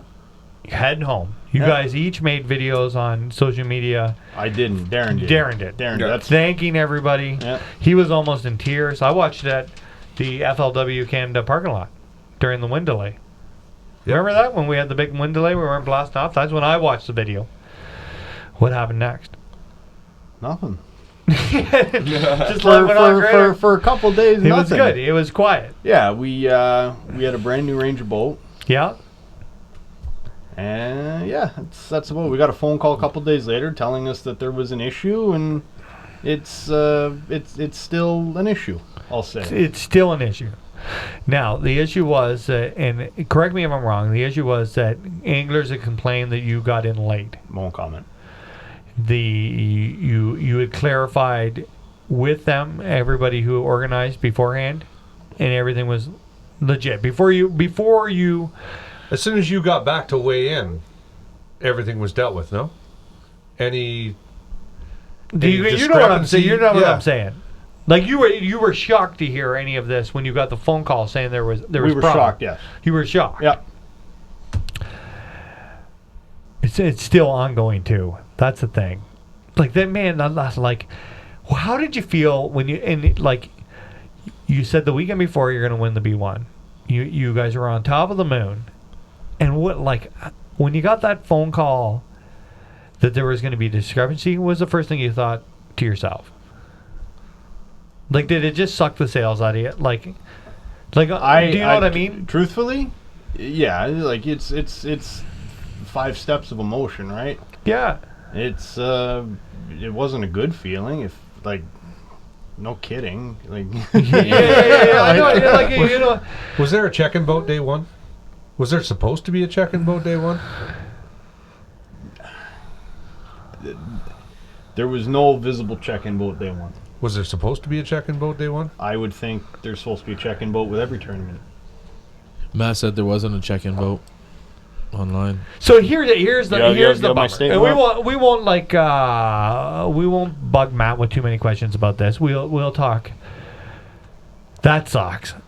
We talked about this before when we had you on the podcast after you'd left, that I unless somebody got caught with cages or like cheating, you can't go back on this shit. No, man. I owe a quarter. Do you know what I mean? Like, I posted right away the video of we got a swear jar going to Africa. The Brett Hall. Brett Hall was in the crease. Brett Hall scored the goal. They missed the call. And I'm not saying they missed a call. I'm saying they missed a call. The game's over. Dallas forever and ever wins the Stanley Cup. Move forward. Move past. Better, video review next year or whatever they're going to do. Or do you know what I mean? But like, there has to be at some point where the game's over. It is now January 21st, 2019. The game's not over. Nope. No. Nothing's been settled. Nothing has been. Well, how do they settle it now? So what's? I don't know. Maybe the whole story. I imagine it would be some kind of legal proceeding, no? I'm done talking. But we were talking about this. Yeah. Now there's an 18-year-old kid listening right now, right? Well, let's say there probably isn't, but let's hope there is. He's inspiring to be a tournament angler.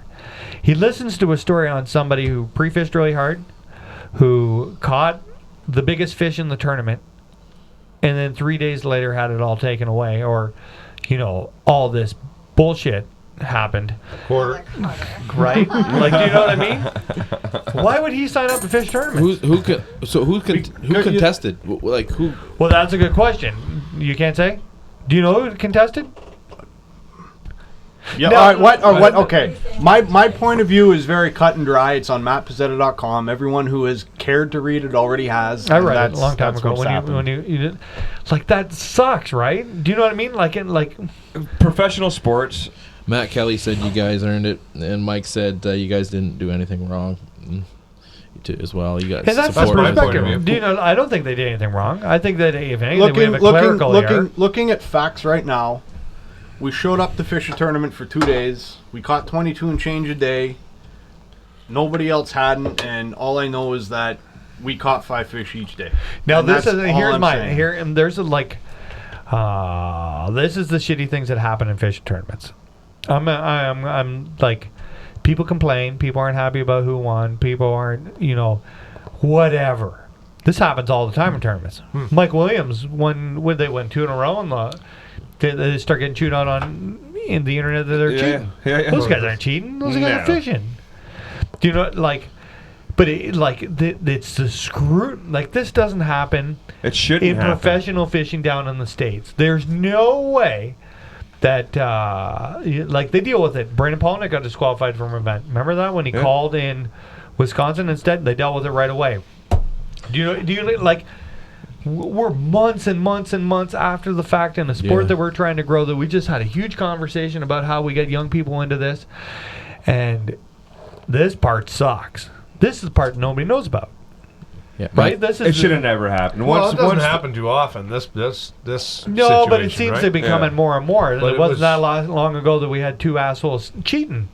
Yeah, Matt Kelly. Religious, like cheating so bad that out of 6 events, Marley and I top 10 and 4 of them, and I feel that asshole owes me some money. Yeah.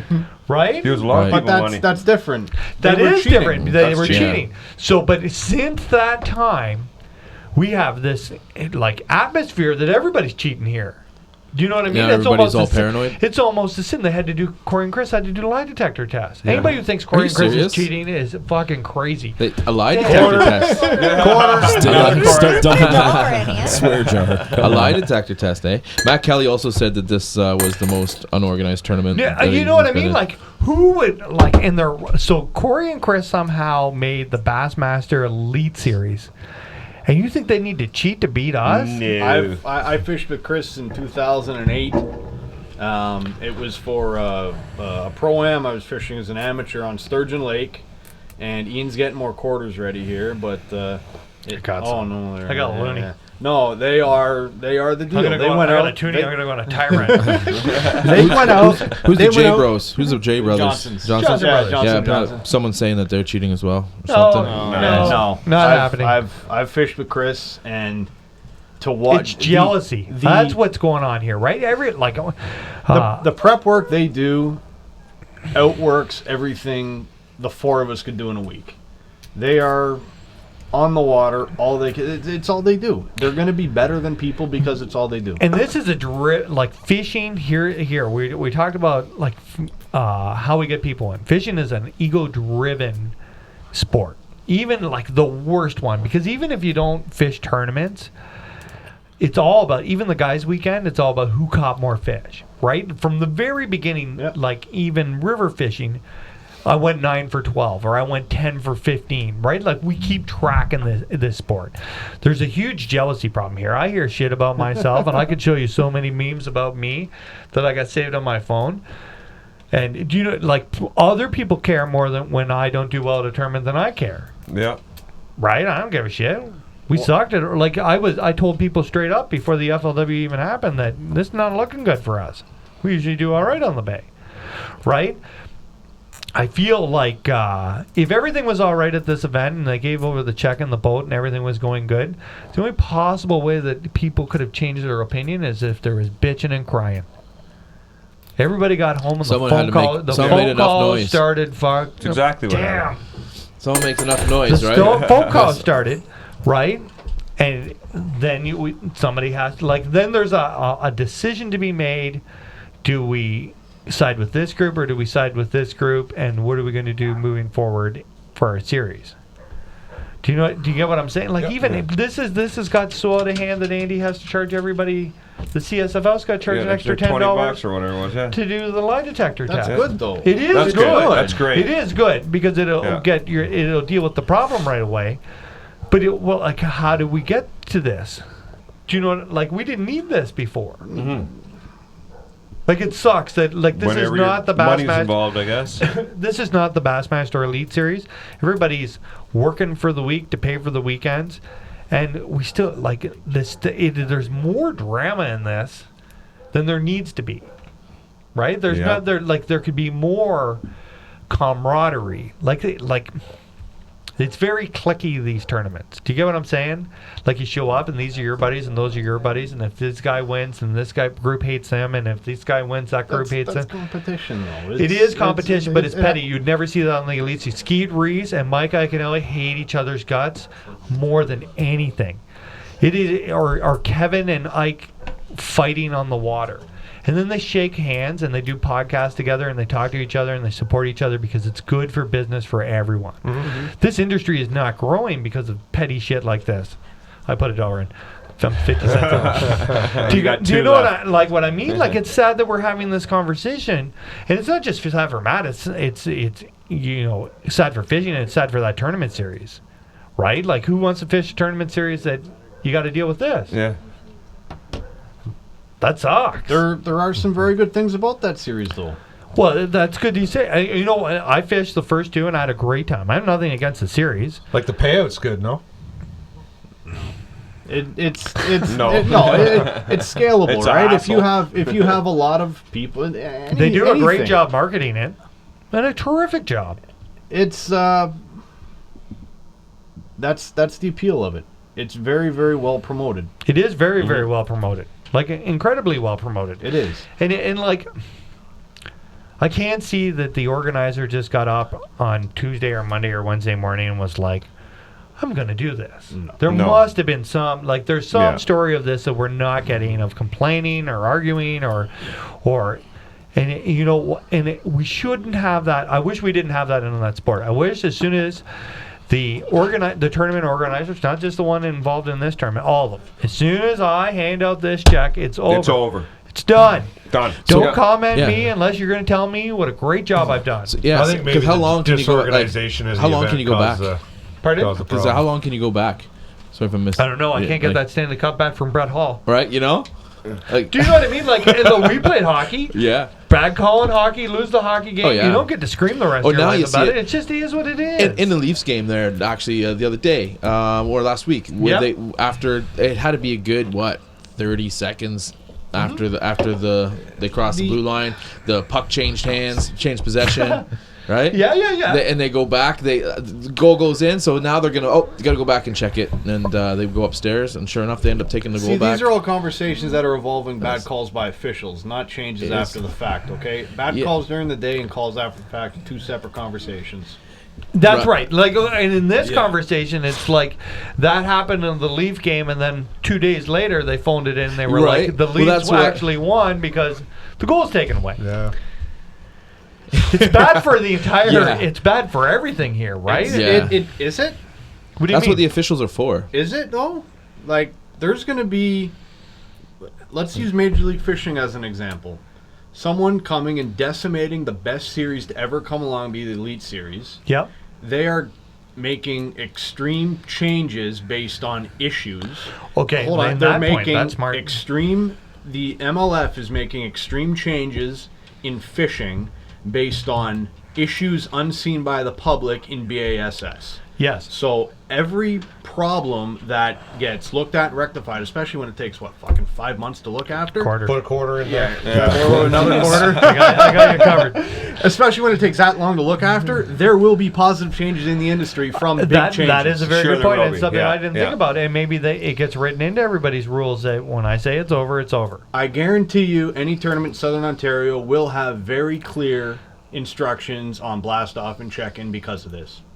Maybe that's quite. Well, most already do. Yeah. Yeah. But maybe Matt's making a good point here, right? The bass fishing, the Elite Series will be better from this. Fishing will be better from it. Right, no matter what happens down the road, this is and we talk about the drama of what's going on in the States, but at the end of the day, I've never seen so many posts about bass fishing in the States. I've never heard so many people talking about it. Bass has stepped up their game. FLW stepped up their live game, and we need to see what Major League Fishing's doing. Major League Fishing has already done it. They've taken the need of a live well away. Now, I'm not a fan of what the MLF has done. Okay, I hate change. I hate things like that. I would love the Blue Jays to have stayed together with Batista and Tulowitzki and all those guys. I don't like seeing big changes like that. Gotcha. To take everybody I've watched my whole life on the Elite Series and put them in some new format that we don't know anything about still. It's scary. It's terrible. Yep. But They're what is getting it? paid. They are, and they're not paying. Yeah, so they're not playing for their own money anymore. That's right. Drastic changes in sport that arise from issues that are not seen to the public, and there were a lot of them in BASS, is what is going to drive this sport forward. And I totally agree. What's the biggest change that we would say? What's the biggest change the MLF? I don't think you could say just one. We need another episode. Yeah, we could go through that forever. We should do is we should make plans for all of us to get together for one day of the Bass live event, and then one day of the MLF. Yeah. I have a suggestion for the show here, and go right ahead. Why don't you try to line up a speaker from the FLW, Charles Sim? Yeah. Line up a speaker from the Elites. Yeah. And then maybe poke somebody in the MLF day after day after day and just speak about what they love about their... Give the lowdown on We had Charles on here before. Yes, we have. Yeah, we should do that. And you're kind of spoiling our thing, but we're going to try to do more of that stuff this year. Yeah. It's part of the experiment. Well, I was talking to Freddie Verbanis and James Watson there about the MLF when we were down in Mexico, and they really like the steady paycheck, man. Yeah, it's all about it's like these guys do this for a living. It's all about the money. And maybe the downside of this brings tournament fishing to a level here. Right. Yeah. There's a lot of good things going on in tournament fishing, right? And maybe we will get more angler support. Maybe like the bitterness and the petty things that are going on here is because there isn't steady paychecks, and guys that are feeling the heat here because boats are more money. Right? Tournaments, like the tournament entry fee hasn't gone up, but the gas, other than lately, it's been crazy the last 3 or 4 years. Oh, it'll be there by summer. Right? And totally. And guys really want to fish, and it's really hard to say, hey, my kid's going to college. I'm not going to fish tournaments this year because it's so damn expensive. maybe this is a positive step forward into us having something bigger and better and something that's more like the States. Right? We got a ton of good sticks here. We could have Major League Fishing Canada. Sure, we could. Or Bass Live Canada, or do you know what I mean? Bass. So the CSFL is doing something like that with. They're trying. Yeah. And what people shouldn't be knocking them for because they're the only ones stepping up, putting cameras in everyone's boat and working. Anybody with trying, it, so. and even on the tournament we're talking about, they're doing a great job trying to market that thing. Yeah. Right? So there is positives coming from negatives, and it just sucks that the negative always pops through. Right? It's way easier to get views on a negative than it is to get them on a positive, which is kind of what this world is coming to, right? Like that standoff, right? There's 2 different videos of that standoff. Oh, within the with the United kids States, in the States, right? There's 2 different videos. Well, there's the shortened version that the media played to make you think that those kids were disrespecting the old guy elder beating his drum, but I watched. There's an actual hour and 45-minute video that I watched yesterday. Yeah, and it's a total. Those kids were being harassed. Video? Hey, the Nathan Phillips video. Yeah. Those kids were being harassed. Yeah. There's 2 way different stories here, right? Those kids were being harassed before all that went down. So, I mean, where do you think that tournament fishing could get to in Ontario, Matt? You've done some travel and you've seen some stuff. I'm 29 years old and I've fished tournaments for 21 years. Okay. How far do you think we could take this and get public interest into this? And, how far could we take? Do you think we could have a real professional series here where guys are making a living tournament fishing? No? That shoots down that question. Well, how far do you think we can get it then? Could guys make it they could pay for We were their very year? close with the CFT. Yeah. That's probably the closest it's been, and it's probably the closest it will be because we keep having opportunities that don't end great. CFT and others, right? Yep. But there were some big sponsors in that too, right? Yeah. With the CFT, there were some big sponsors. You won $100,000. Yeah. One of the events. That's serious. So how big do you think we could get this? You think we could get it to a point where guys could pay to fish? Like the guys could break even on the end of the year. We could get enough sponsorship and maybe some YouTube live money, and guys could be cutting portions out of this. Do you think we could even get it that big? Do you think we could get the big number in bass fishing in the States is 500,000? That's about the draw of eyes there is to watch. Think we could get this to 50,000 in Canada? No. 5,000. No, the thing is that those who are fishing are the fans that will watch. Well, that brings up an interesting point that I talked to Chad Pipkins about. I'm always shocked when I go to the Bassmaster Classic that nobody's wearing their favorite angler's jersey. Because nobody's... I see 2007 Subway Dave Mercer jerseys everywhere I go. Do you? I do. I never noticed. But I've never seen anybody wear an Ike jersey or a Van Dam jersey at the Classic. You can't buy them. That's another thing, right? But I see a bunch of guys wearing their what did I tell you down here before Amber got down here? I don't remember. I was trying to buy a Cliff Crochet jersey. Yeah. You were trying. I would wear my favorite angler's jersey. Yeah, usually if you have the jersey, it's an authentic jersey. They wore it. Yeah, that's another thing. I know you could buy Ike's jerseys. I know Dave used to sell his on at places. Yeah. And I've seen little kids wearing Dave's jersey, Subway's jersey. You see a lot of those sun shirt type jerseys now, like Daiwa's making those Tula ones and the hook gear and Sticks and Stones just came out with those ones. That's what people are wearing more and more of to weigh-ins and stuff, and that's, I guess, your lifestyle apparel you call it. But the wearing another angler's jersey, wouldn't you feel like that's wearing someone else's business card?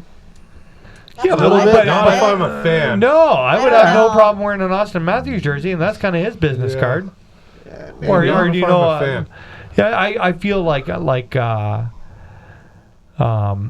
if Brandon Polnick's jersey fit me, I'd wear it. I'd cheer. I've never been into stuff like that myself. Like I'm not a huge jersey guy either. So I had a Brett Favre jersey. Maybe I wonder if there's just not quite enough people into it out there that it's worth these guys to print off. I don't know. That's a good question. I'd wear a Nike jersey. Maybe not now because his competitor companies. Would you walk around? That's what I mean.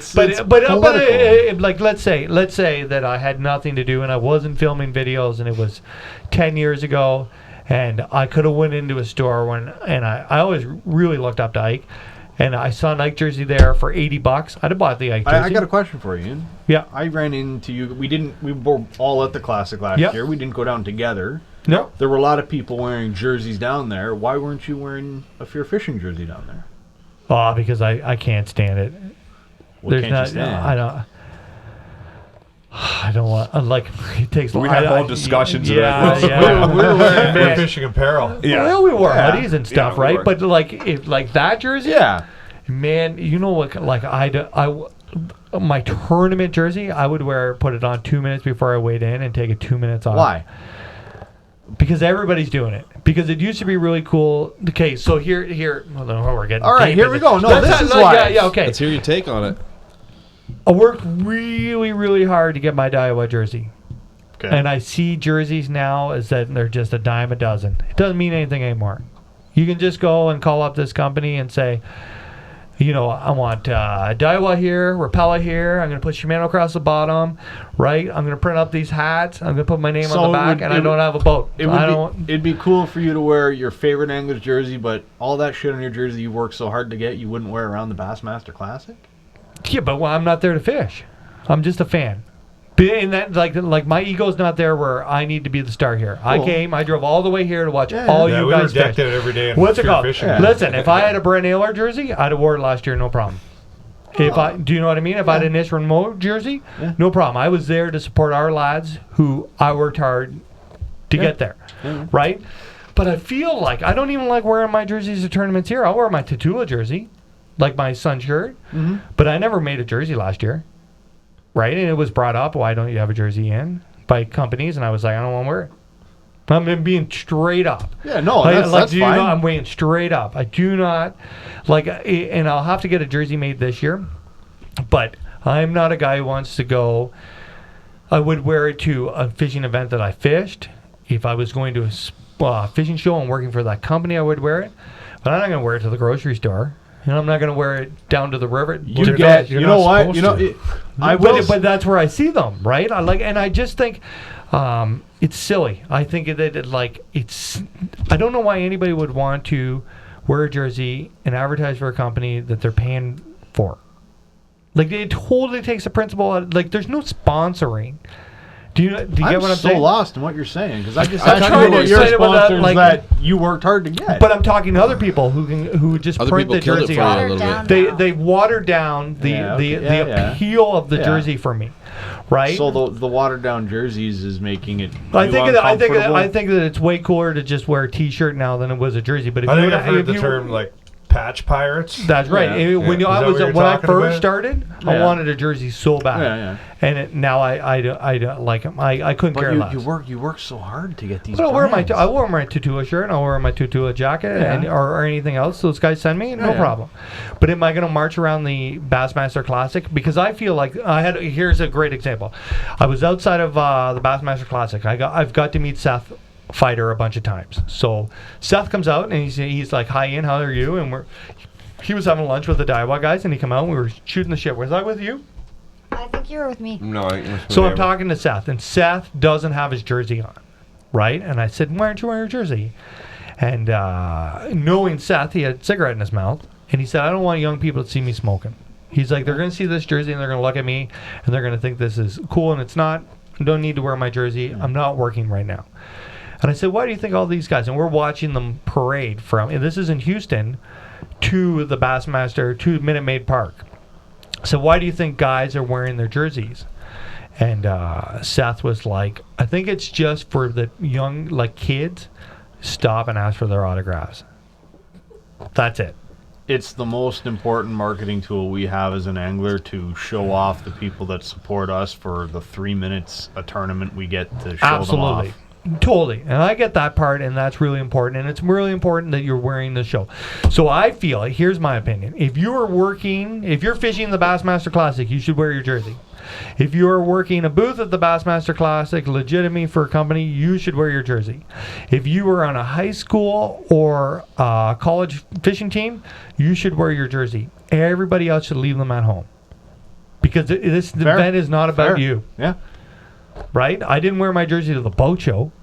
I didn't throw my... I did. Yeah, but you're working there for a company. See, I got a different point of view here. See, I don't care. It doesn't bother me if some guy goes out and makes his own jersey, whether he's sponsored by him or not, if they're brands that he loves. It doesn't bother me at all until I see the post on Facebook that they're professional angler beside their name. Wow. And I'm not a professional angler. That's the part that bugs me. Altogether, right? I'm a professional angler, and I'm sponsored by 32 companies, and I don't own a boat, and I've never fished a tournament. Where'd you get the jersey? In what world did that company find that you were a marketable asset to their branding? That's the question. I wouldn't go to as far as I wouldn't wear a Maple Leaf jersey and tell everybody that I play professional hockey either. But you got to look at the people that wear their jersey to the Leafs game.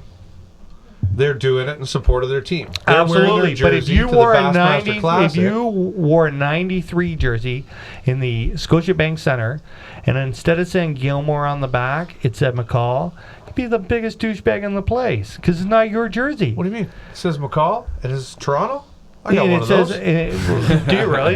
Yeah. No, you don't. Is it number 93? But what's it called? It's on the roof there that it says Gilmore on the back of that jersey because that guy worked really hard. Do you get what I'm saying, though? Yeah. Like, if I put a 99 Kings jersey on with Gretzky on the back and it said West instead of Gretzky, you shouldn't do that. Well, that's 99 is the only number you can't 66. do that. Right? You can't do that. You shouldn't be 93.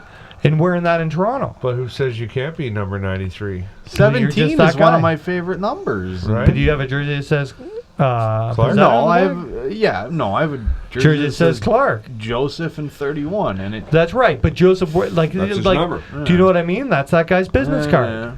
Right? And you're a fan of the sport. When you go to Maple Leaf Gardens, you wear an Austin Matthews or a JT jersey. You're being a fan of the sport. And that, I wish. Right? But you're being a fan of the sport and you're helping the Toronto Maple Leafs and NHL hockey grow. I just feel when you go to the Bassmaster Classic that you should wear, if you have a favorite angler out there and you've driven all this way to watch this angler weigh in, why not buy that jersey? Why?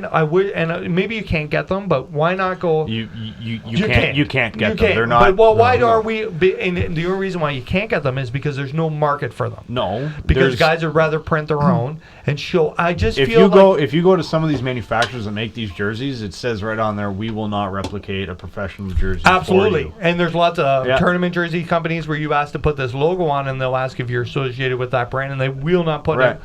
Right. So I just feel like if we want fishing to grow, we need fans of fishing. I like to tournament fish, and I like to make the vlog, and I'm really proud to represent Daiwa and Simple Fishing and Mike and other companies. But when I'm at the Classic, this is not about Ian West and the FearFishing vlog. This is about whoever's going to win the Bassmaster Classic and me supporting this and growing. So when we film the vlogs at the Classic, it's not about Ian West, the greatest angler who ever made. It's about an adventure from leaving Port Hope to drive to Tennessee to watch these anglers battle it out and being there only as a fan. If Daiwa asked me to do Saturday in the show at the Classic, I'll wear my jersey proudly. But as soon as I'm done doing business with them, I'm going to put my plaid shirt back on, and I'm a spectator and a fan of this sport. That's my opinion. Yeah. I'm not saying that I'm 100% right or I'm 100% wrong, but that's my opinion, right? I wouldn't show up to... I just think that if we want this to grow... Canada and the U.S., we need to support the guys who are at the top. And it's kind of like if you're here to support our guys and our team, that, when those people, if you're inspired to be one of these guys, right? I don't want to fish on the Bassmaster Elite Tour. There was a point in my life where I thought, because I that's not where my future is headed. I like tournament fishing, but it's not the end all be all. There's bigger fish and bigger things I'd like to do with my life than Like a committed to grouper? all. A grouper's a bigger fish. That is a bigger fish. But there's other things that I'd like to explore. And I'm probably not going to fish as many tournaments this year as I fished last year. But I'm going to fish some tournaments because I need to support tournaments here. Come do the Elite on Skoogog. I may do that. Come do the It's Elite on still Silco. open. I'm going to fish FLW Canada for sure. Yeah. And stuff like that. But if like let's say that I did Inspire and I was working towards I was going to fish all the opens, right?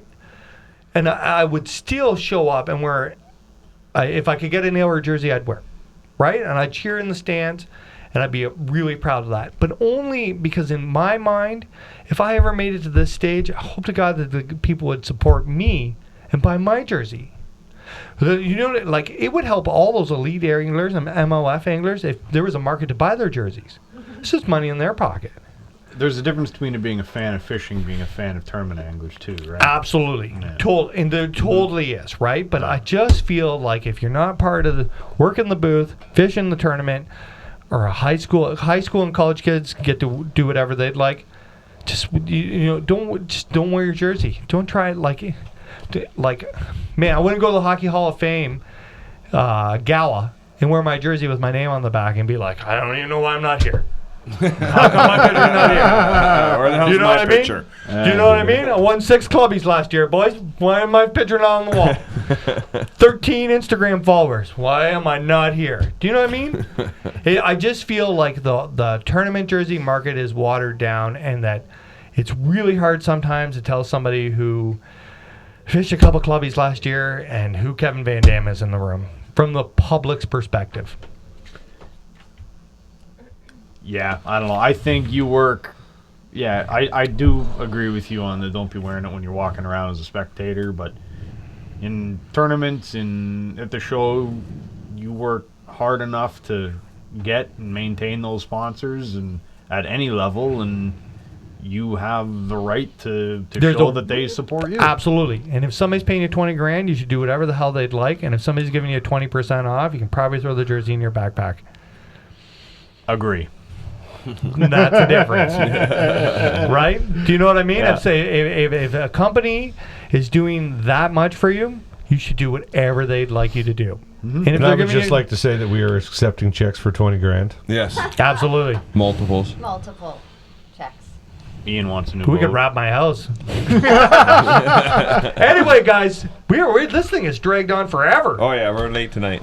We had a late start, too. Italians talk forever. Yes, I just got great news, and I'm going to tell you guys as soon as this is over, but I'm going to a prototype. Oh, you're the man. Oh, boy. That just made my day. Air? And that is why I would wear my Daiwa jersey when they told me to at the Classic. Good people. We'll talk about it when I just got the message about it. You can't say? Not on air. Final thoughts? Check that ice, guys. It's still Be safe. not 100%, so know what you're doing. It breaks my heart every time I see on Yeah. Facebook that somebody's missing or somebody put their snowmobile through, or just be safe. Yeah. Be careful, guys. Breaks my heart. Amber? God, I don't know. You read somebody else's comment. I will answer everybody's comments and everything tomorrow. Yeah, I apologize for the internet's comments bad. here. Internet is terrible, and I didn't get half the messages. That's it. Sean? What? Final thought? Don't hold in your farts, because when you do this, they travel up your spine and explode in your head, and that's where all the bad ideas come from. Isn't that a true story? Mr. Pezzeta, thank you so much for joining us. Thank you for having me. You got a final thought? Yeah. Tell people you love them because you never know when it all goes away. That's a good one. That's a true statement. Woody. Yo. We got to fix these camera next time. You see my nose is just in that, just a hair. Just it wasn't the whole time. Just a tip. I've been trying to dodge it all night. And our GoPro went down again. We got to figure out that standby mode thing. It went down? It's like I think the battery's done today. Oh, we got to hit the button here sometimes. Okay, so final thought. It's never too cold to go to school. Apparently it is in Ontario. Apparently it is. I think That's it's 2 days one. in a row now. Yeah, I heard tomorrow they're going to cancel them again. Yeah, the buses are canceled across the world. Schools. All right. Too damn cold. All right, I'm not going to work then. Brian, show dates? This Saturday, I'm local at the Thirsty Goose. Ooh. 8 o'clock. Where's the Thirsty Goose? Right downtown, Port Hope. Oh, I'm on probably Walton going. Street. Yep. We're going to do a What double night? vlog this weekend. Saturday night. Saturday We're night? going to try. Yeah, come on down there. Saturday night and everybody's What time do you start, gonna Brian? fight. So I start at either 8 or Pretty 8:30. baby. Okay. So let's say 8:15 just to be There's safe. that nose. But get there early and say hello. I'm also the following week I'm at One-Eyed Jack on the Friday. On One-Eyed Jack. Two-Eyed Susie. February 1st. That's Oshawa, but then I'm back local again in Isn't Coburg. Oshawa local?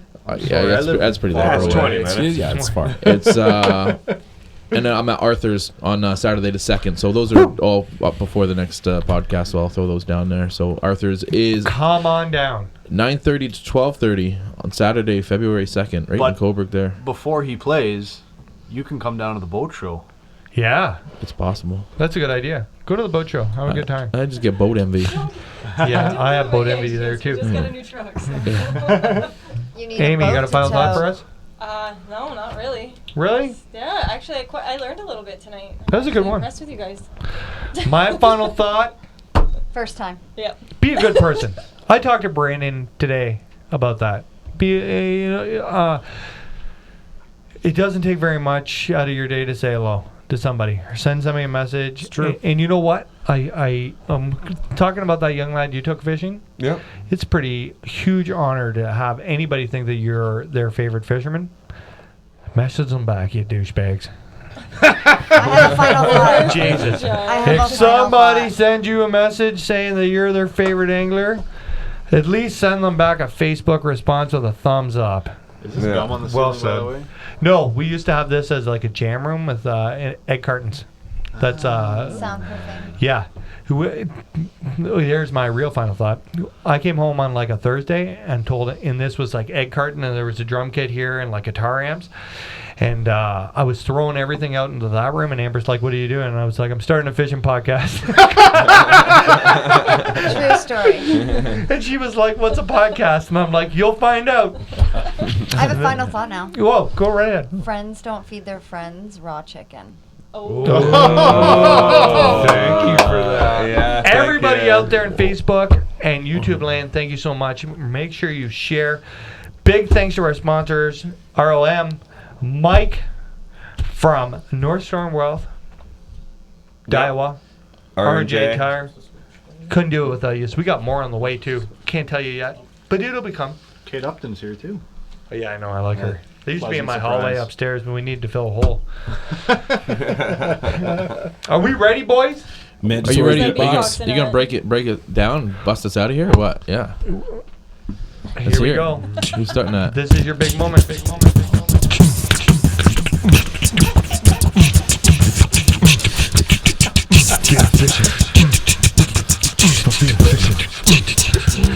Fear fishing, fear fishing. You guys can play the music anytime. Credits coming at you. Good night. What's that?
you wanna take, pray for what you wanna pray, say what you wanna